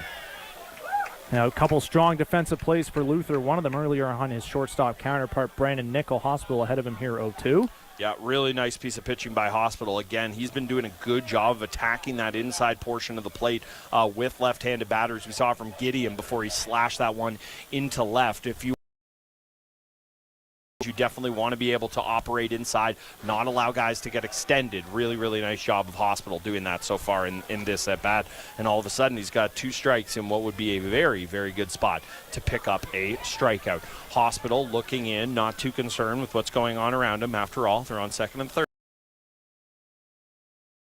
That one is tapped back up the middle. Will Nickel be able to get to it? He does. Steps on second, doesn't matter. Delivers the strike to first, that does. But a run comes across to score. And all of a sudden it is 2-1 for the Cardinals here as the Welland Jackfish get on the board for the first time tonight. Yeah, you would have loved the strikeout there if you're Hospital, but Luther's got great bat-to-ball skills. In the 10th inning, the first time these two met, Luther had the game-winning 2-run single. So it's nice, if anything, if you're the Cardinals, that wasn't a total backbreaker. Nice play by Nickel, nice range to his left side up the middle. Getting the out on that one. They got 2 outs now. The righty up, and Hoope Hospital has got to be thinking of trying to get out of this as soon as possible. Yeah, really, really big spot in the game here. If you can get out of this, you still... One way or another. Yeah, a couple of lefties, and, unlike some other teams we've dealt with, I think it was Kitchener who came in here to town the other night, or maybe it was Guelph, had a very, very short-handed bullpen. It does not appear to be the way for Welland tonight. If you're going to get 2 lefties up, you can afford to be picky and choosy about the way you've gone about it there. This is Stephen Hospital, leverage reliever into the game for the Cardinals, and he's got an 0-2 count to work with, looking to escape out of this jam. Tried to pick up the strikeout. It was just high and just outside. Good frame job by McGill, but not enough to sell it to the home plate umpire. There's the first ball of the at-bat. Hospital now working with a 1-2 count. He's got Brandon Hoope up here. See if he's able to get out of the jam.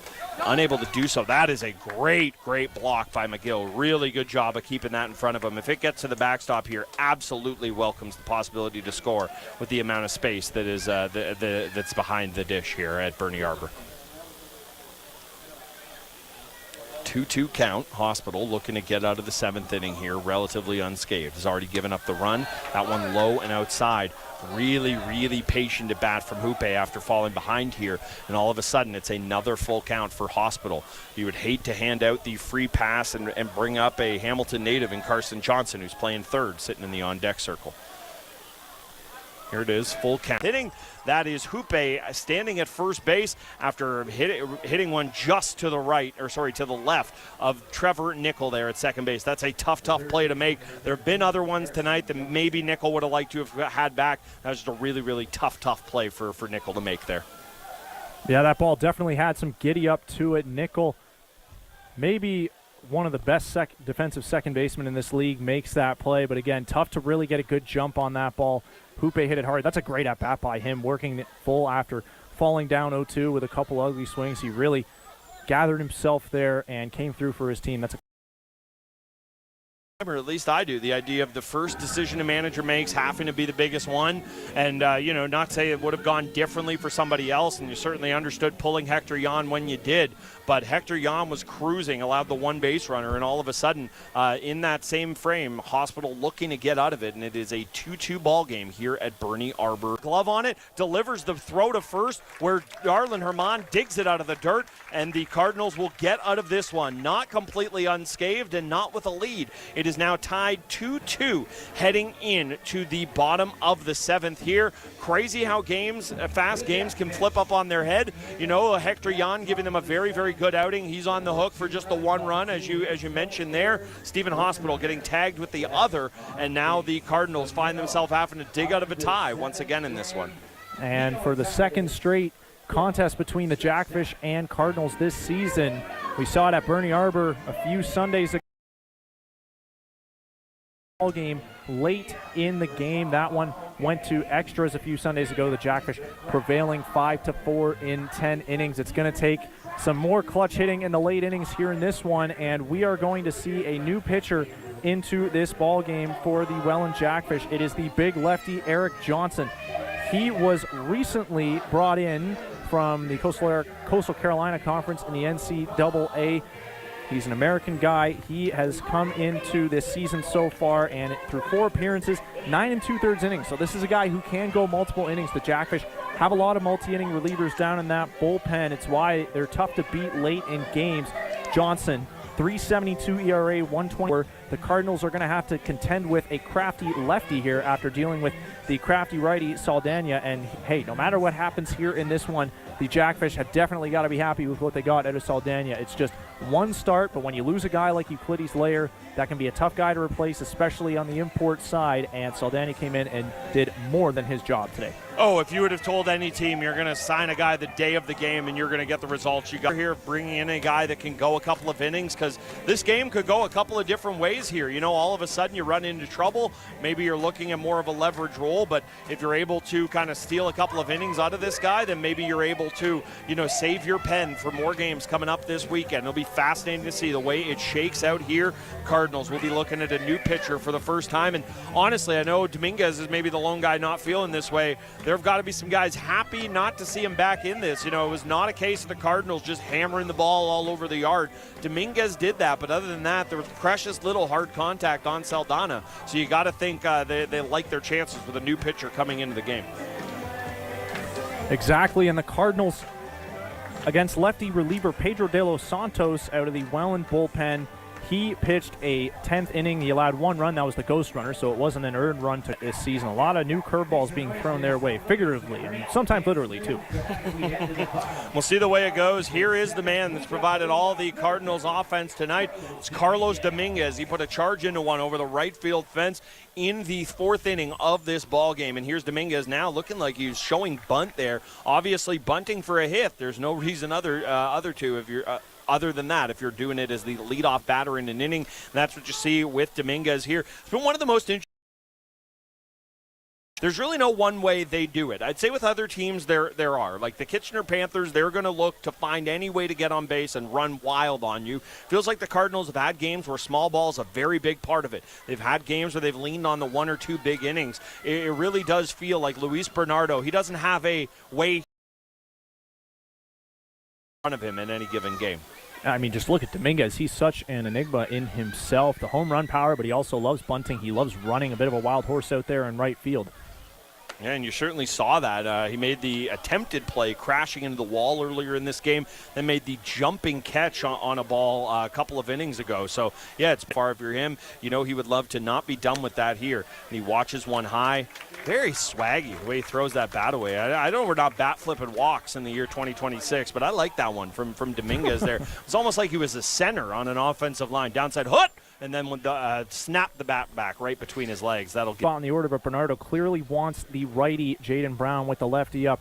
Brown has got some pop. I think it's raw power on the team. When you look at all the raw power guys on the Cardinals, Brown's is right up there with Tyler Duncan. It's just a matter of if he can get bat on ball. He's done a decently good job of that this season. And the pinch hitter prompting a quick mound visit here from the Jackfish coaching staff to Eric Johnson. It's interesting, only 2 walks coming into play here today, and then he issues a leadoff walk to Carlos Dominguez, and this is not a guy in Dominguez who walks all that often. So Brown now has the leadoff man to play with, and the Cardinals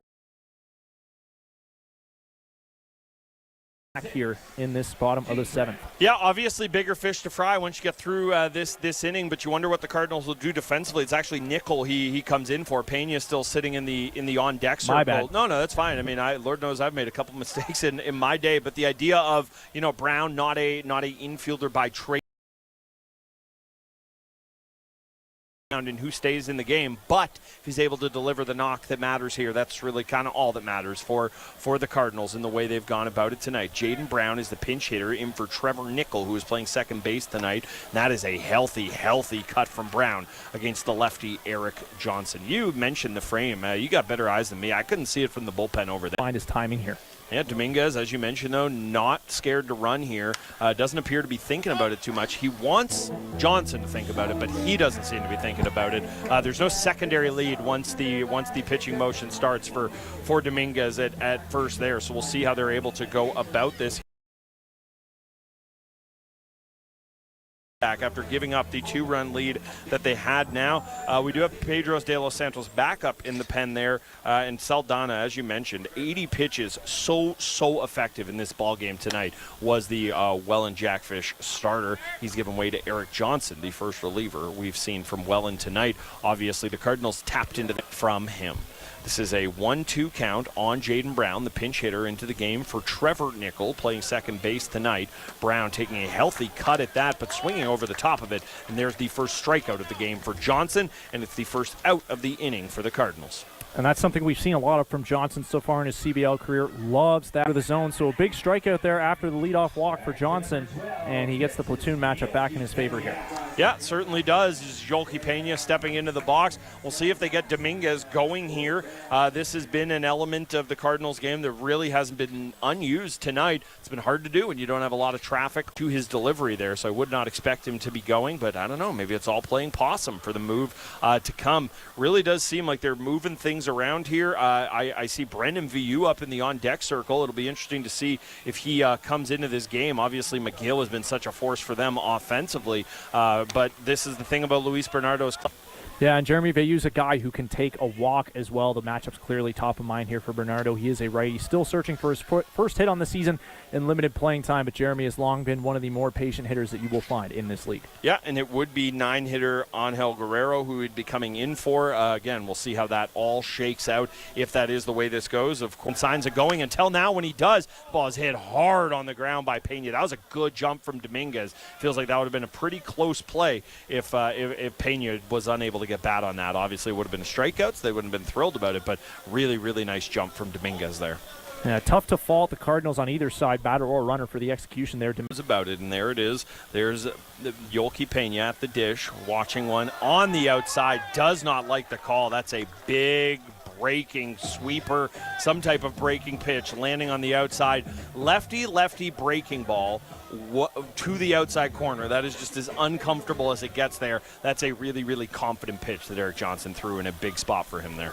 Yeah, no thumbs up for the umpire for Yolki Pena That's right, we that saw it time. earlier. But well done. Evan McGill has been, and the Cardinals are going to be looking for his patience here with 2 outs to try and keep this inning going and turn it around to the top of the order. Yeah, and the top of the order is lurking. Tyler Duncan's there. He will not have a platoon advantage if they see him in this inning, of course, or with the lefty up in Johnson. You see VU here. He's going to try to work this walk, and the Welland is not unaware of his hitting profile, so you would imagine they're going to attack a little bit. This will be quite the cat and mouse at bat. VU feels like he's going to try to work a walk. Easy to swing at one there. That won't help the cause, but Dominguez sliding into second easily will. Talk about that great jump that he got on the pitch a couple of pitches ago when Pena was up, and you can see why there. Dominguez easily beating the throw into second. That's just an excellent jump. he's basically halfway there to 2/3. You'd think you just want to pass the baton to the top of the order here, but Tyler Duncan lurking in the on-deck circle. Eric Johnson is the pitcher. He's come into the game for the Welland Jackfish, just the second pitcher we've seen from them. Each team has used just 2 pitchers up to this point in the game. Dominguez is going. That one's outside, and that'll be as indifferent as it gets there. Third baseman broke towards the bag, but there was not even a hint of a throw, and when you can have the extra 90 feet, you will take it, and Dominguez does that smartly there. Yeah, it probably doesn't mean much with 2 outs and a guy like Dominguez with his speed just trying to distract Johnson any way he can. Now it's up to Jeremy to see if he can extend this inning any way he can. Yeah, and there it is. Once again, another great jump, but complete indifference. Johnson delivering the pitch and getting Veilleux to swing at it there. He's got to be frustrated with that. When you're a guy that gets up there trying to take walks and you get a pitch that would have been another ball for you, got to be frustrated. Cardinals, they are tied with Welland here through 7 innings at Bernie Arbor Memorial Stadium on Cable 14.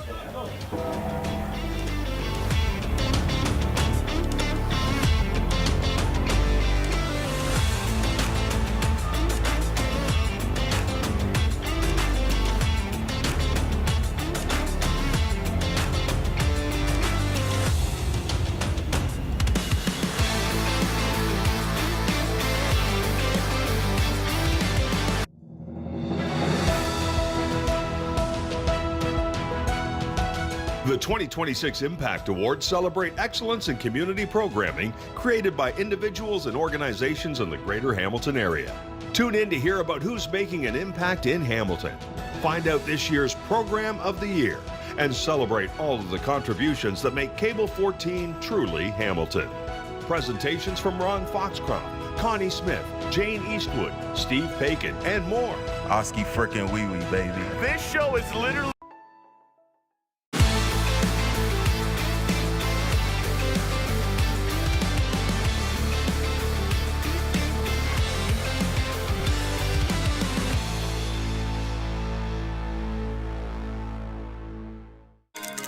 Oh hey there, my name is Steven Sobot, and I'm your host for Breaking Pack, the show that opens up the latest and newest trading cards, what we can find inside these boxes. From Pokemon to Magic the Gathering to hockey or other sports to what other card game I get my hands on. Catch us on Mondays at 8:30 p.m. Check out Breaking Pack here on Cable 14 to quench your thirst for cardboard addiction.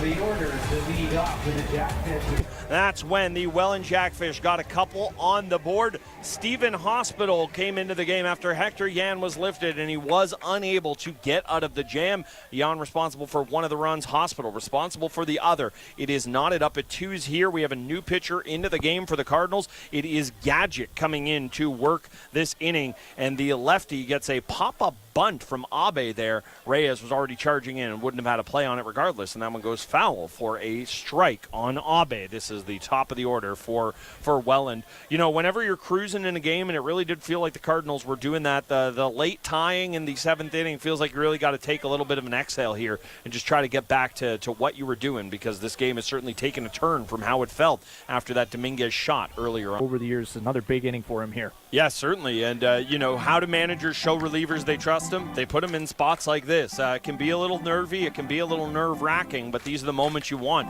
as a relief pitcher in any league. I like Gadget's little setup there. Very reminiscent of Craig Kimbrell, the way he kind of gets in that crouch. It's much more of a swinging arm than the complete 90 degrees we used to see out of the former Braves and Red Sox reliever, among other teams. But you look at this now and you see what you get out of Gadget, and this is a guy that obviously garnered a lot of trust in his manager, Luis Bernardo, after the way he handled things in that game against Kitchener. It got a little dicey, but ultimately the Cards were able to pick up a win. It's a good thing because it was the start of what was a four-game win streak for them right now. Gadget in this game running the count to 3-2 here, and this is a big hinge point in the game. You know, you can get off with a start, or you can get off with the first out of the inning. Gadget delivers there. That one is flared into left field. That's going to drop. Will it get past the left fielder? It does. Tyler Duncan's going to have to make a beat to get on it. That's exactly what he does. He goes and gets that ball, throws it into the cutoff man, actually gets by him,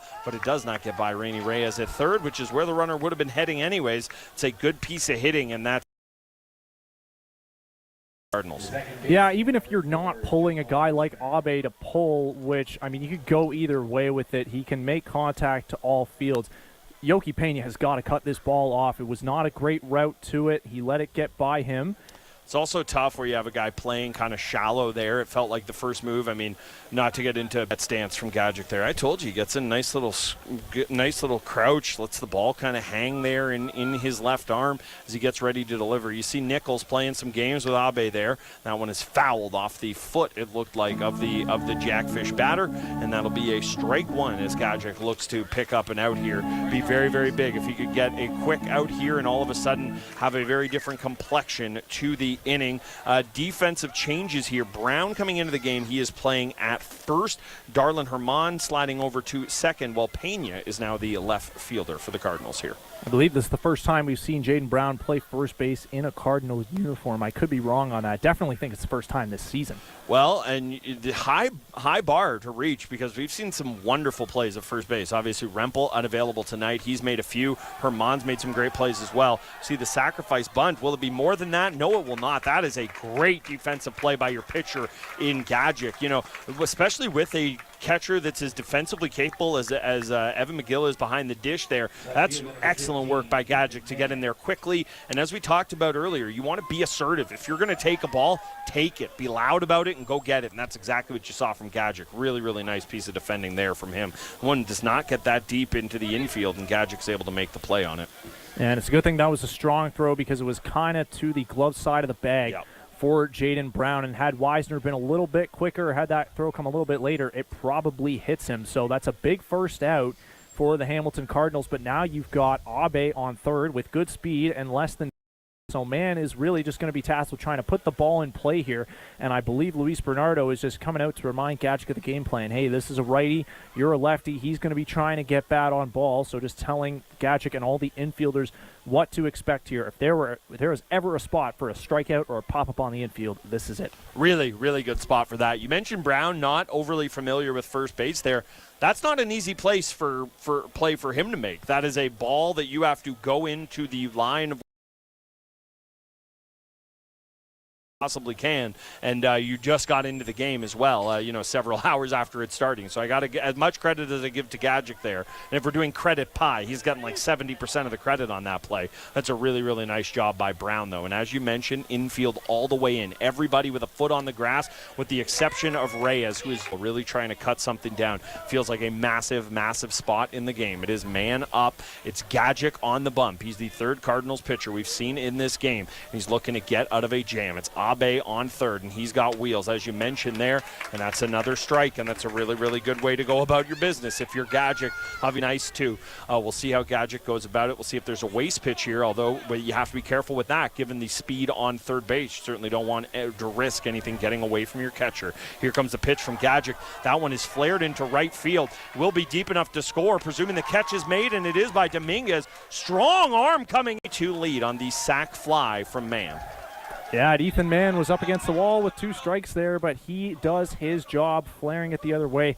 Dominguez has one of the stronger throwing arms in this league. We've seen him cut guys down at the plate on occasion, but Abe is just so fast. It would have been really tough to do that there, especially it down the right field line there, and the Jackfish just manufacturing a run here, and the Cardinals are going to have to try and tie this thing up. They got 6 outs to do it.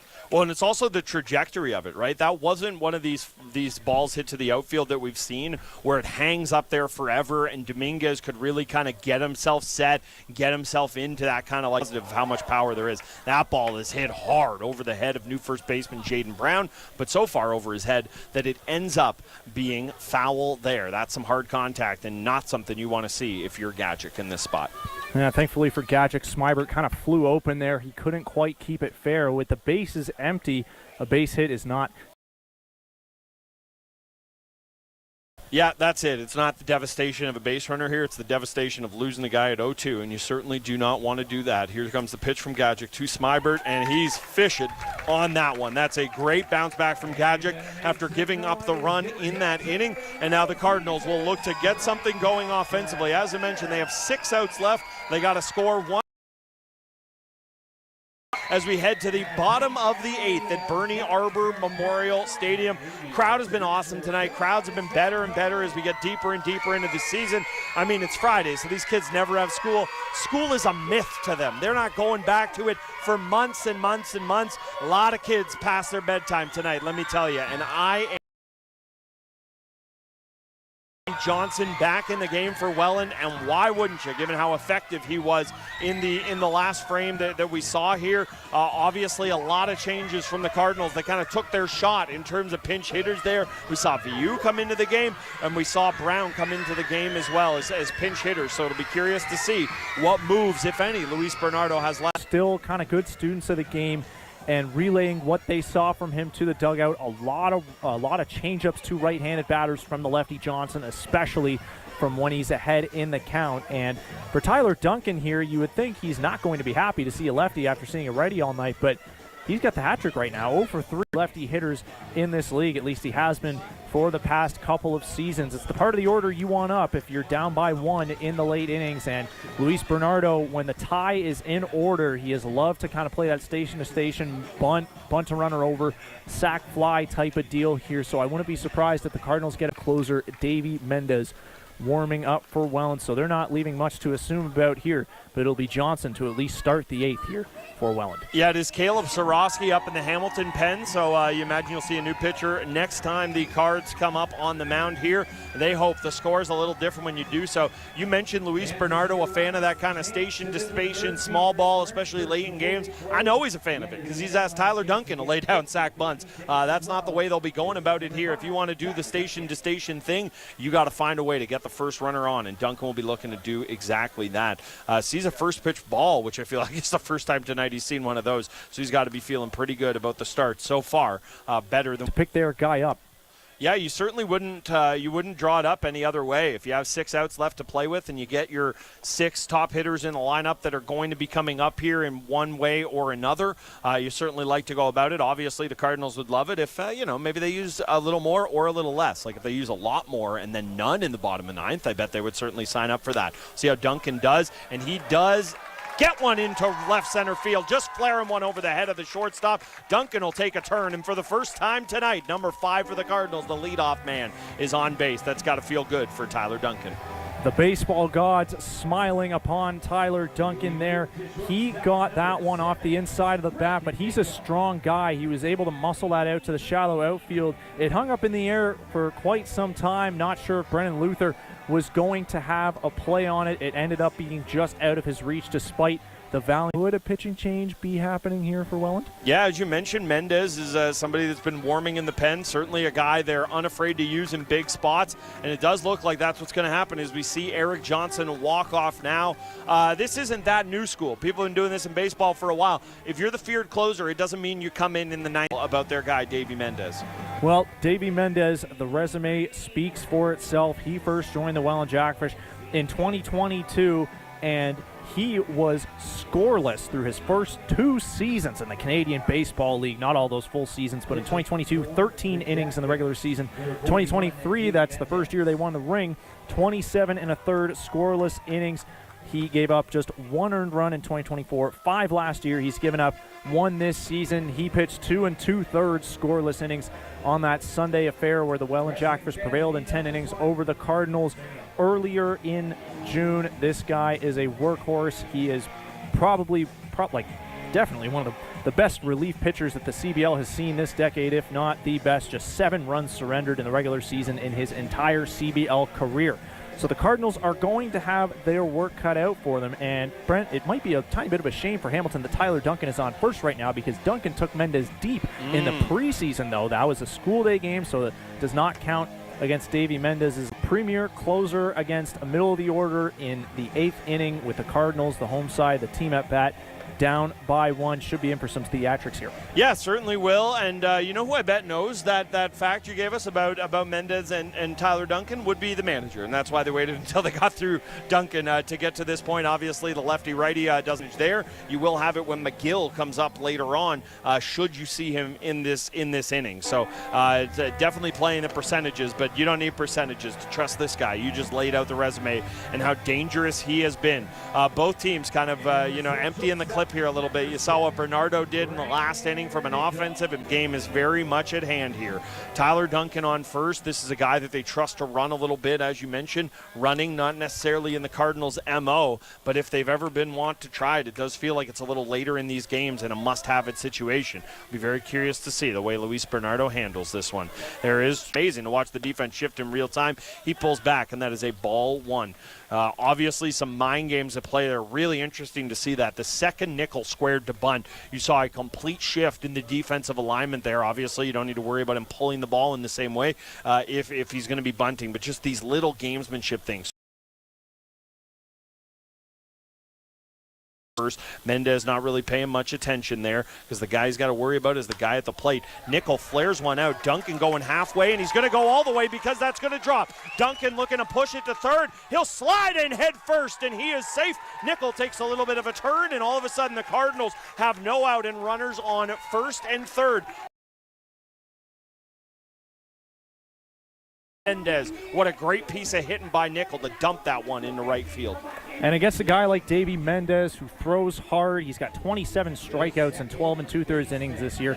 You can't think too big. So Brandon Nickel pulls back the bunt attempt on 1-0. He gets something to hit, goes the other way, doesn't hit it too hard, but hey, it's just a soft line drive. There, you see Nickel taking a little bit of a jump off first there as Herman watches ball one, and this is a really, really nice situation to be in. Obviously, Herman, a batter you trust tremendously. Really nice that he was able to stay in the game after getting dinged on the hand in the first at-bat of the night for him. Evan McGill, the lefty batter, standing in the on-deck circle. I'll be curious to see the way this plays out. Tyler Duncan on third, Nickel on first, Mendez into the game for Welland.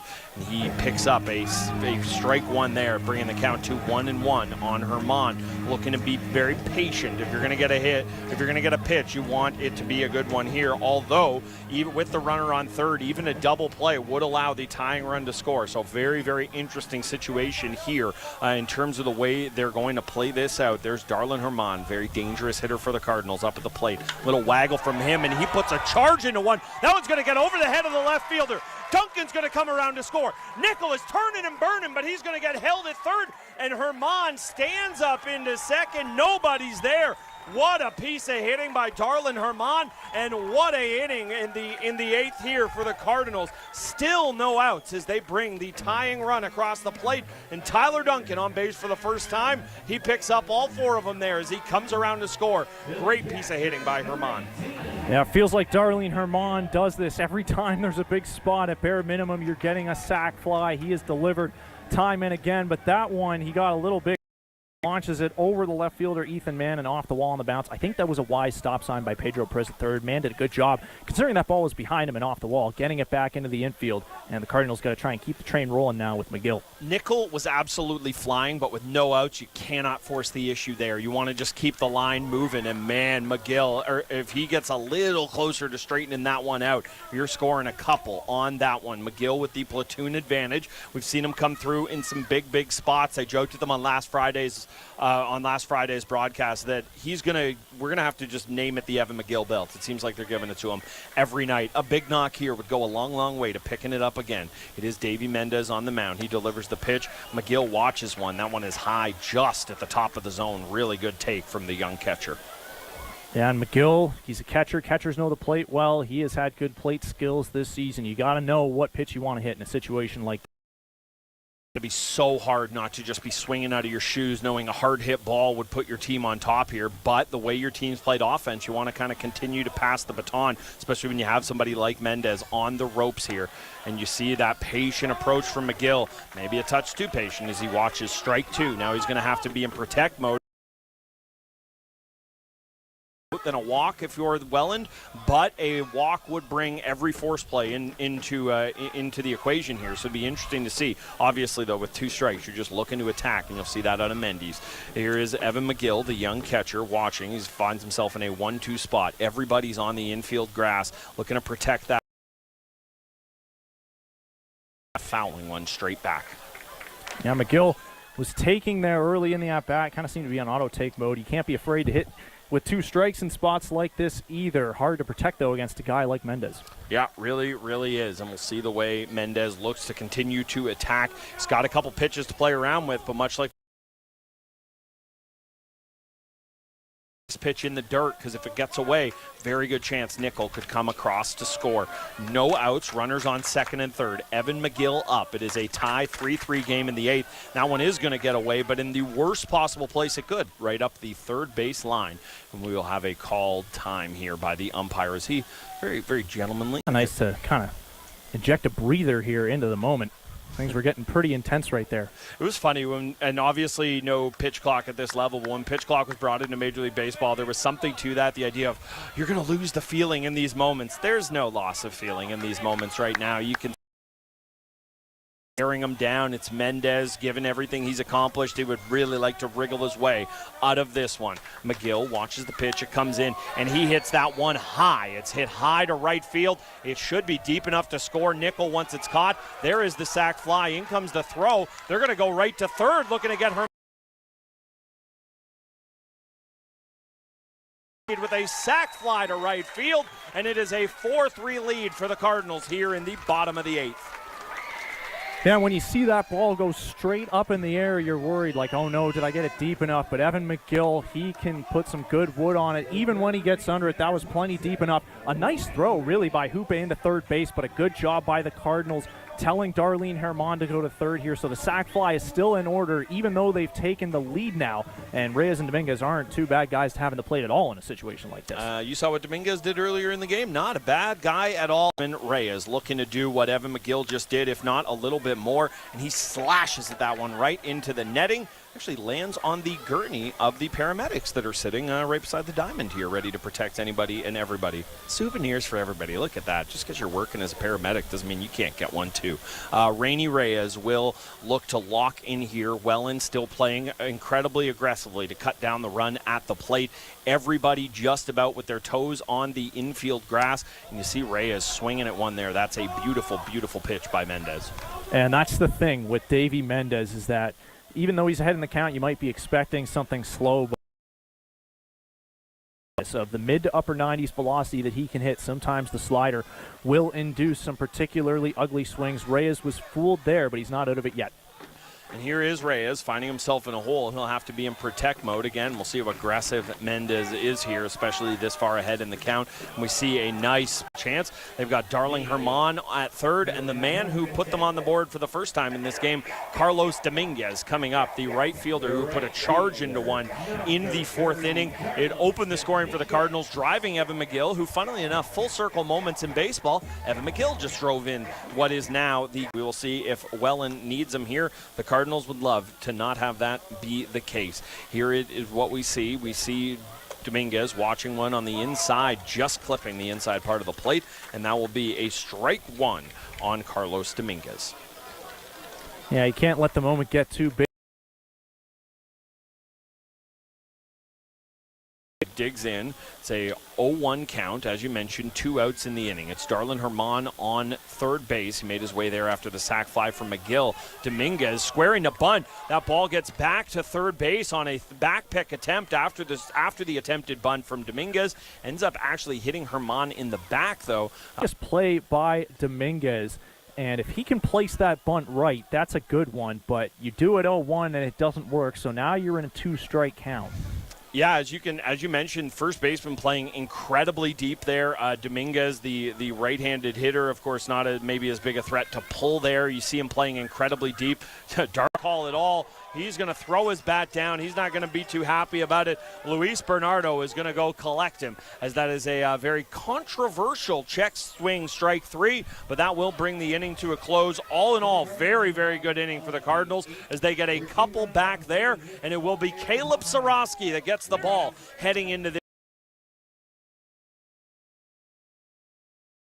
out. Anderson Feliz, despite there being a little bit of animosity at the end of that from a Cards perspective, Anderson Feliz yucking it up with the home plate umpire. He's a good cooler out there. Seems to help cooler heads prevail. As always, we're always happy to be here with you on Friday nights, but the Hamilton Cardinals action does not end. Tomorrow, they'll be on the road in Barrie. That is at 4 o'clock on Saturday tomorrow, and that is Owen Boone who will get the ball. Boone on the bump in Barrie. If you like alliteration, that is the one for you. Again, that is a 4 o'clock first pitch. Should the score hold here, the Cardinals will be looking for their 6th straight win, but still plenty of work ahead of them to do that. And the work will be done by Caleb Sorosky, who comes in.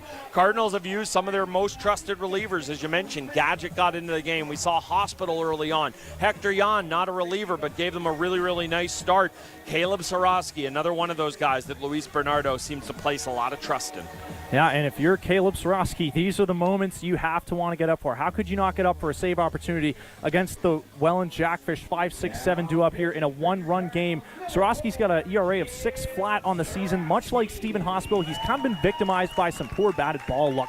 Opponents hitting over 400 on balls in play against both those guys. But Sorosky, one thing that was good last year, and it's good again, the strikeout to walk ratio, 18 Ks to just 2 free passes. He has had some hit-by-pitch issues, so it's not quite capturing the full context of his season there. But Sorosky, as with Hospital in the 7th and Gadget in the 8th, this is the toughest task he has faced all season, and he was unable, and neither of those guys were able to throw up a zero, in those innings. Sorosky, the game and the Cardinals, possibly the Cardinals winning streak, depends on him now. So you want to be a relief pitcher. You cannot shy away from these big spots. No, these are the moments, and I'm blanking who the game was against, but the Cardinals had that disastrous game that got away from them in the 9th earlier in this season. It feels like every bullpen arm didn't get taxed in terms of emotionally or physically, but their ERA was taxed to all end in that game. Feels like it's been hard to bring it back against that. The Leafs are hosting Barrie.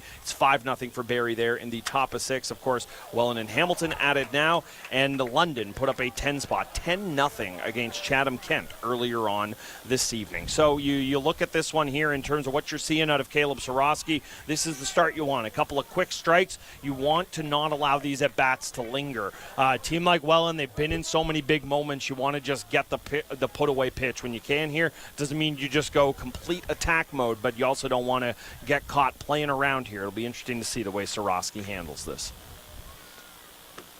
There is the pitch from Sorosky, just low and outside, and that will be ball 1 there. It's now a 1-2 count for Sorosky as he looks to pick up the first out of the 9th.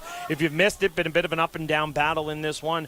The Cardinals jumping out to a 2-0 lead thanks to a Carlos Dominguez homer, and as that ball is tapped to third base, it'll be a tough running play by Reyes, but he delivers a strike to Brown over at first, and that is the first out of the inning for Sorosky. Really, really nice play by Reyes there to Brown. As we mentioned, the new first base. Composed on defense, especially in a tight game, and this ball was not hard off the bat at all. Had the potential to cause some chaos there, but Rainy Reyes charging it and convicted in his throw to first. That's a big first out. Yeah, as I mentioned, it was the shot from Carlos Dominguez, scoring him and Evan McGill that got them on the board in the 4th. Then in the 7th, Fish tie the game and then take the lead, but in the bottom of 8th, the Cardinals put up a couple more on the board, and that has them with a 4-3 lead right now here. It's Caleb Sorosky into the game looking to pick up a save. Not that it would be impressive against, or less impressive against anyone else, but for the Cardinals to do what they did in the bottom of 8th against a guy like Davey Mendez. Gideon, who, as you mentioned earlier tonight, no stranger to the strikeout this season. And Gideon with a massive swing right there. Felt like one thing was on his mind, but with 2 strikes, he might have to think a little differently. Yeah, certainly will. We'll see how Sorosky goes about it here. Is he in attack mode? Does he try to waste 1 or 2? He certainly has the ability to do so. Here's Sorosky. Ooh, holds up, does Gideon. Certainly felt like he had to protect on that one, and it was close, but low for a ball. That runs the count to 2-2. That is so hard to do. Real professional take there by Gideon. Yeah, really, really, really nice. Sorosky, little wiry frame coming at you here, looking for strike 3. That is a hard hit ball. That is laced right at the bleachers on the right field side. We got a couple kids. Well, no dog pile. One kid won the race. Clean and easy on that one. Caleb Sorosky hoping it'll be clean and easy here. It is a 2-2 count. He's already got 1 out here. The Cardinals have a 4-3 lead, looking to put the final touches on what would be their 5th 5th win in a row. Sorosky thought he had him on the inside there. A lot of groaning from the crowd behind home plate. I can see the Little Caesars strike. And here he is. As I mentioned, very wiry reliever. Feels like a lot of limb coming at you in this one. He peers over, he gets the sign, delivers the pitch, and that one is fouled back. Really, really nice at bat by Gideon to continue to find ways to stay alive in this one. This is where the veteran presence of the Welland Jackfish has to come through here. Gideon, a guy who's been there, done that, and you can bet his heartbeat is not. There's the strikeout. Oh, we're getting a call. Foul tip. Foul tip there. Oh, very, very close. Thought Sorosky was out of it there. Unable to squeeze it is Evan McGill. Really nice piece of hitting to stay with it by Gideon there. And he just continues to find ways to stay alive in this appeal. And that one will be a walk for Sorosky. This will bring the winning run to the plate here with the tying run at first. Now that'll give way to Brandon Luther, and this is somebody who has gotten Sorosky in the past. It was his seeing eye hard ground ball single through the hole on the right side that broke the tie in the 10th inning. Now, it would take a lot more than a ground ball single to bring Gideon around from first, but on the other hand, I would think Sorosky'd be happy with another ground ball at the infield here. Yeah, you certainly would think that, because a pretty good chance that you could end up turning to and getting out of the game here. Of course, strikeout has certainly had it as part of his arsenal here. And that ball is hit hard on the ground. Looks like there will be a turn to third, and that's exactly what happens. The throw comes in, but it is cut by Nickel, and that'll be safe at the corners now. All of a sudden, the winning run is not just at the plate, but on base here. Things getting incredibly dicey for the Cardinals and Sorosky, and get through it. Yeah, no slim lead is safe against the Welland Jackfish. They've already come back once in this game to get on the board after the Cardinals went up 2-0. And I tell you, Brent, I love this mound visit here from Luis Bernardo. Caleb has had a couple ninth innings where maybe go back to the Gideon at bat. That didn't seem, sometimes it's just going to happen to you as a reliever in a tough spot. This is a great spot to go out here and try and calm your guy down. Sorosky has got to focus on the men at the plate right now. 8-9 due up. Hoope and Johnson, both righties. You got your work cut out for you now. Yeah, you certainly do. But as you mentioned, if you could draw it up, if I was going to tell a reliever, hey, you're going to be in a ball game, you're going to have just one run lead to play with. There's going to be runners on advantage against both of them. You'd think it's a pretty good place to start. We'll see if Sorosky agrees, and that is a ball one. Hoope watches it here. This getting very, very tight here at Bernie Arbor Memorial Stadium. Cardinals riding a 4-game win streak in this one. They're looking to push it to 5. Caleb Sorosky is going to have to find a little magic to wiggle out of this one. That is a away with runners on second and third, up a run on the Welland Jackfish. Really strong composure from Caleb Sorosky there. Broken bat, you never know if something's going to come flying at you. Never mind also the runner at third, bluffing coming home. Really solid defensive play by Sorosky there. Well, it wasn't best case scenario because Luther goes to second and now a base. Carson Johnson up to the plate now. This is the third baseman for Welland, looking to deliver what would be a pretty instrumental hit. Sorosky looking to deliver the exact opposite side of it. That's a pretty good way to start with strike one. They've already gone to Hospital, a guy they trust a lot. They've already gone to Gadget, a guy they trusted. Working ahead in the count, working quickly and pounding the zone. That has got to be such a good sign to see after you go out and have that mound visit from Luis Bernardo. Got to be exactly what you want to see from your reliever there. Yeah, and challenging him too with a couple pitches at the inner half. Johnson shaking his head there. He wished he swung at that last one. And we get a time call here, working quickly and confidently. We've seen that with Sorosky so far. Really nice start to this at bat. Runners on second and third. Cardinals have a 4-3 lead. He delivers the pitch. Does he get him to go? We get the appeal. No! The crowd is in disbelief. Not a lot of agreement with that one. I believe Anderson Feliz has been, but Sorosky will continue here. It is a 1-2 count. He's got 2 outs in the top of 9. Delivers the pitch. That one fouled.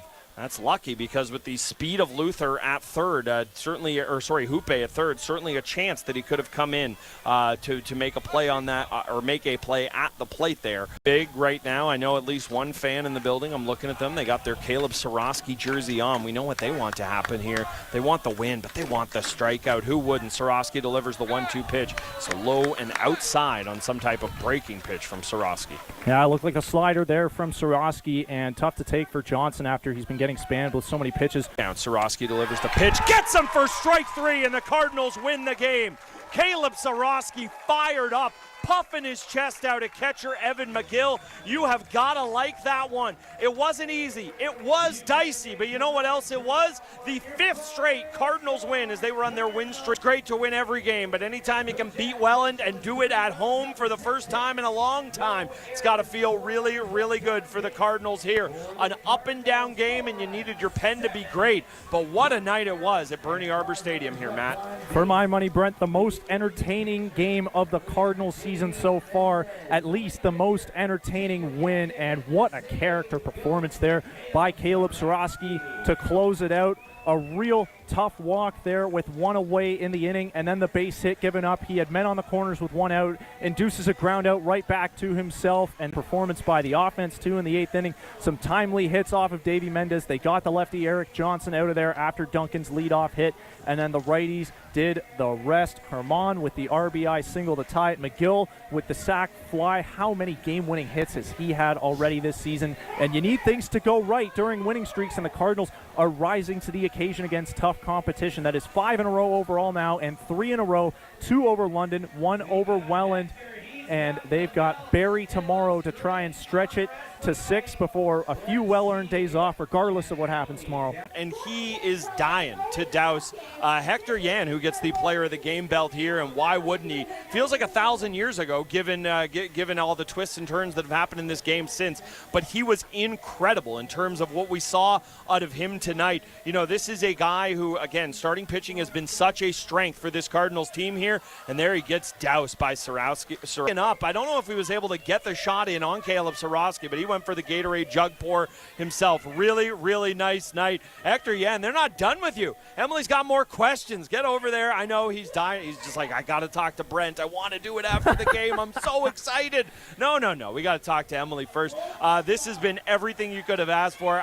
Promotions, we talk about them, how exciting and how important they are as well. The Alpha One Wrestling tonight was incredible. There's a wrestling match going right up in front of me. Well, Hector Yan was shoving. It was just a awesome night here, and not at all a small feat to pick up 5 straight wins here for the Cardinals. Now it's a long win streak. That's how you build great seasons, by stringing all those wins together, Matt. Yeah, the Cardinals had a big win streak last year in the middle of July. It really helped to turn their season around. They are 1 win away from matching that 6-game streak that they pieced together kind of right around the All-Star break last season. And right now we got some birthday cake down on the field. Cardinals, the man in charge, Eric Spearn, celebrating his birthday, at home since the May long weekend in 2024. He doesn't like the spotlight. Some people are scared of their bosses. Not me. We should get that camera back on him. That's awesome. What else would he have wanted for his birthday other than a Cardinals win? I think when it was 2-0, he would have been happy to just kind of call it there. Didn't need the ups and downs and the way everything went, but really, really nice work there from the Cardinals tonight. That's got to feel great for the man paying the checks that we all cash to get to celebrate a birthday with a win. It looks like we have, I believe that's Caleb Soroski down there. Is that who it is? Looks like Sorry, Hector. Is it Hector? Oh, it's Hector Yan. Wow. Yeah, okay, we're going to connect with Hector Yan in a second here, just getting the headset on him there. Obviously, really nice performance from him. Starting pitching has been just so massive for this team in terms of the way they've gone about it. Yan has felt like he just delivers outing after outing after outing, and you were happy with what you got out of him when he was going 4 and change. Now that he's been working deeper and deeper into games, this is just, it's got to be everything you could ask for from a starter like him. Yeah, and reminder, Yan was, on paper at least, the number 3 behind Adames and Boone. And how about this against the Welland Jackfish? 6 innings of 1-run ball. Fantastic by him tonight, and it looks like he's getting the headset on right as we speak. Yeah. Hello. Hey, Hector. Hi, Hector. Awesome. Hi. Really happy to have you with us tonight. Last couple outings, you've been able to work deeper into the game. What does it mean for you to be able to not just be as dominant as you've been, but be dominant deeper into ball games? So prepare my mind, and so my mind is really competing. So, control what I can control, and then have fun, You do have fun. There's a lot of guys on this team that have a lot of smiles and have a lot of life. Yeah. You're maybe my favorite guy to watch out here. There's always a strut after a strikeout, or you're pointing to the crowd. How important is it for you to kind of feed off of the energy of the Cardinals fans? No, that's most important in my life. So, in my career, so you have to do a great energy. So, when you have to compete, So everything you can do in the mound, in the field, so you have to do it. So so my mind put it say, okay, I can do it, competing and control what I can control and keep doing what I'm doing. That's really nice to hear, and awesome year so far. Thanks so much for jumping on with us, and enjoy the rest of your night, Hector. Thank you. Have a good night. There he goes, Hector Yan, the man who delivered a tremendous outing tonight, racking up strikeouts as he always does. Matt, always love having you down here with me. I love my man Roger, love working with you as well tonight. Big shout out to Alpha One Wrestling that was in the building as well. And big shout out to the Hamilton Cardinals who run their win streak to 5. And of course, I couldn't wrap up the night without saying a big shout out to our Cable 14 crew here. Excellent job with all these sights and sounds. I'm just the mouthpiece. They're the ones that make it work. It's been another beautiful night here at the ballpark. Again, the wrestling spectacle on display, the way that this game just kind of bled on. Tyler Duncan striking out the first 3 times you saw him, then coming through with a huge hit. Evan McGill with the sac fly. Carlos Dominguez making defensive plays and giving you the power surge that as well. It really was everything you could ask for in a ball game here. Big shout to everyone behind the scenes at Cable 14, and a big shout out to you for watching. It's been another winning edition of Cardinals baseball here. 4-3 is the final at Bernie Arbor Memorial Stadium. Thanks for watching on Cable 14.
The 2026 Impact Awards celebrate excellence in community programming created by individuals and organizations in the greater Hamilton area.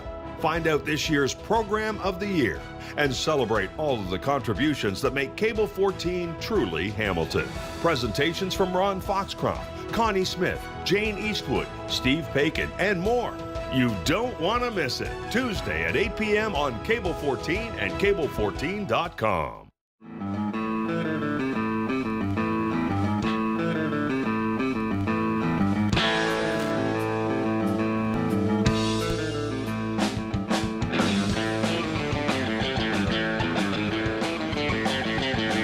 Used to work in the mill just a shucking that steel.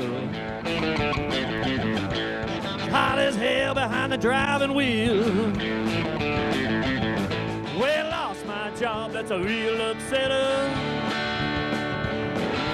Times is hard and it getting no better. Tell you how it's a crying shame. Now I'm hanging out down at King and James.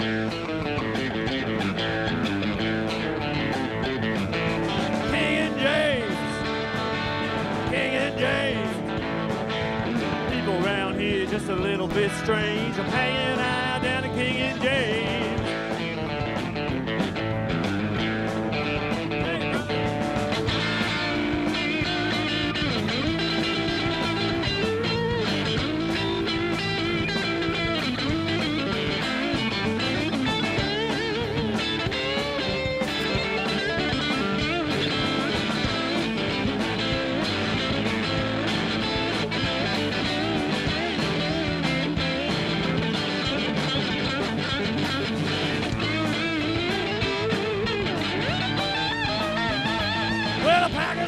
And a pizza slice.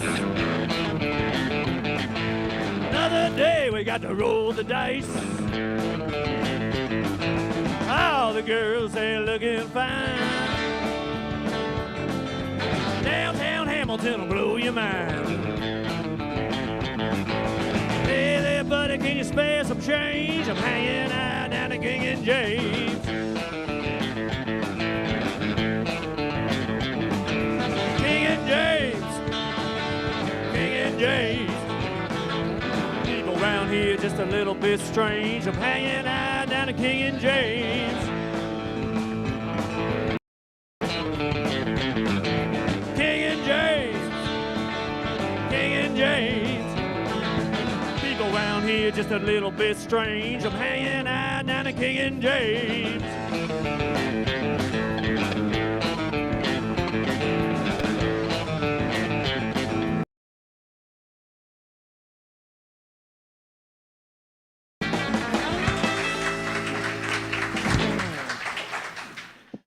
Introducing the all-new Cable14.com. Watch what you want, when you want. Watch all of Cable 14's content live or use the website's TV guide to search for your favorite program. Events are happening in Hamilton, and learn how to get involved at Cable 14 as a volunteer or community producer. Right here, right now at Cable14.com.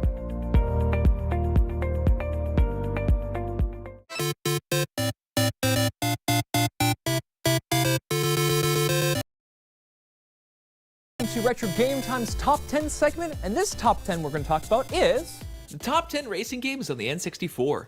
Despite the N64's relatively small library of 296 games, there was a wide variety of genres to pick from. While most of us think of it as the Mario 64 or GoldenEye machine, it's for the 10 best racers on the N64. Number 10, Beetle Adventure Racing. You'd think a game that uses only one car and is basically an advertisement for Volkswagen's new Beetle wouldn't be an actually fun racing game, but oh how wrong you are. Beetle Adventure Racing does two things that every racing game should try: drive and handle well and have fun maps, with not only head-to-head racing modes, but a Beetle battle mode where you smash up against opponents in VW's charming little bug. Number 9, Revolt 64. Talking about hidden gems, Revolt 64 is a fresher take on the battle racer genre, where you take little using power-ups to get around or others behind in a pretty fast-paced racer. Makes you feel like you're controlling a little remote control car with tight and sensitive handling and realistic physics. Overall, a solid game that's also on the Dreamcast, PlayStation, and PC. Number 8, Snowboard Kids 2. One thing the 90s loved: sports like skateboarding and snowboarding. And the N64 was the console for extreme sports. While most N64 fans remember 1080 snowboarding, I'd have to give the best snowboarding game to Snowboard Kids 2. While it gave you great controls and interesting maps to race on, it also had a colorful cast of characters and a great racing power-ups and weapons added to the mix to really spice up things. Number 7, Stunt Racer 64. Now, if I really want to put a feather in my cap as a N64 aficionado, I have to have at least one underground pretentious choice on this list. And for this, I'll give it to Stunt Racer 64. A solid racing game where you not only Mad Max-esque characters, but also earn money by winning and doing stunts during the race. What makes this game notable is not just that it's incredibly stylish, but because this game was a Blockbuster rental exclusive. You could only play it if you rented it from Blockbuster Video. Almost no one's ever heard of this game, making it one of the rarest N64. Now, what list of best racers on the N64 would be complete without mentioning the poster child of battle racers, Mario Kart 64? It's a game that sits on the pantheon of couch multiplayer games as one of the most iconic games on the console. With its wide variety of weapons, stages, and already established Mario characters, it's no wonder most people, because when you boil the game down to its core, it's not really that great for racing. Controls are sloppy and it feels like you're driving a bar of soap, while the power-ups aren't that great at getting someone out of first place. Number 5, Star Wars Pod Racer. If we're talking about games that are iconic mostly for nostalgia, nothing combines those elements better than. While it's a pretty fun and engaging racing game on the N64, it also captures one of the most iconic moments in one of the most iconic movies of the turn of the millennia, Star Wars Episode 1, The Phantom Menace. Number 4, Diddy Kong Racing. Every generation had a cultural battle they must choose sides on. Star Wars or Friends. Ketchup or peanut butter on your hamburger. Xbox or... What, you didn't put peanut butter on your burger? And Mario Kart 64 or Diddy Kong Racing. If you ask me, the victor was Diddy Kong Racing. It offered so much more than Mario Kart did. Not only did you race in a car, but you also could fly in an airplane and drive hoverboats with colorful, albeit less iconic, characters. Number 3, Vigilante 8 Second Offense. But when I think of battle racers, the first game I think of is Vigilante 8 Second Offense, a game that took after its slightly more iconic PlayStation counterpart, Twisted Metal. Vigilante 8 is a fast-paced racing brawler that takes that idea off of groovy 70s and 80s flicks, absolutely solid controls, and fun combat mechanics. Number 2, Cruisin' USA. If we're talking about pure, simple, and classic racers, none of them takes the cake like Cruisin' USA. One of the more iconic games on the console, Cruisin' USA became a fan favorite for being an almost one-to-one laser tag or cinema, and eventually almost everyone's N64 collection. While it doesn't have the usual battle racer elements some love, Cruisin' USA did a great job of having a variety of iconic landmarks of the United States while staying almost perfectly true to its arcade origins. Number 1, F-Zero X. This is one of the best racing games ever. The game that introduced most people to the Super Smash Bros. Mainstay, Captain Falcon. F-Zero X is a fast-paced racer that combines overwhelming speeds with wild and mind-bending stages, a challenging boost damage meter, and a wide cast of characters that makes you wish there was a backstory like molasses, chugging its frame rate whenever too many 3D models came on screen. F-Zero X was one of the only games that actually ran at 60 frames per second, which is readily apparent when you see it in action. If you're looking for something that you'll love, check out F-Zero X. Or, hey, check out what else we have.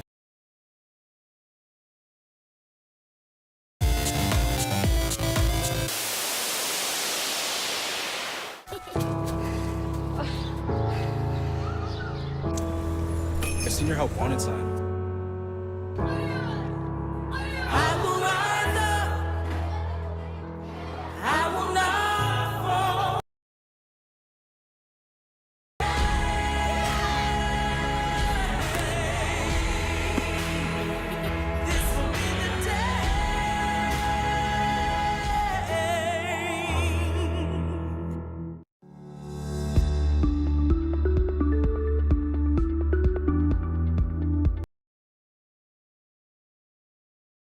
Do you spend much of your life feeling stressed, tense, or exhausted?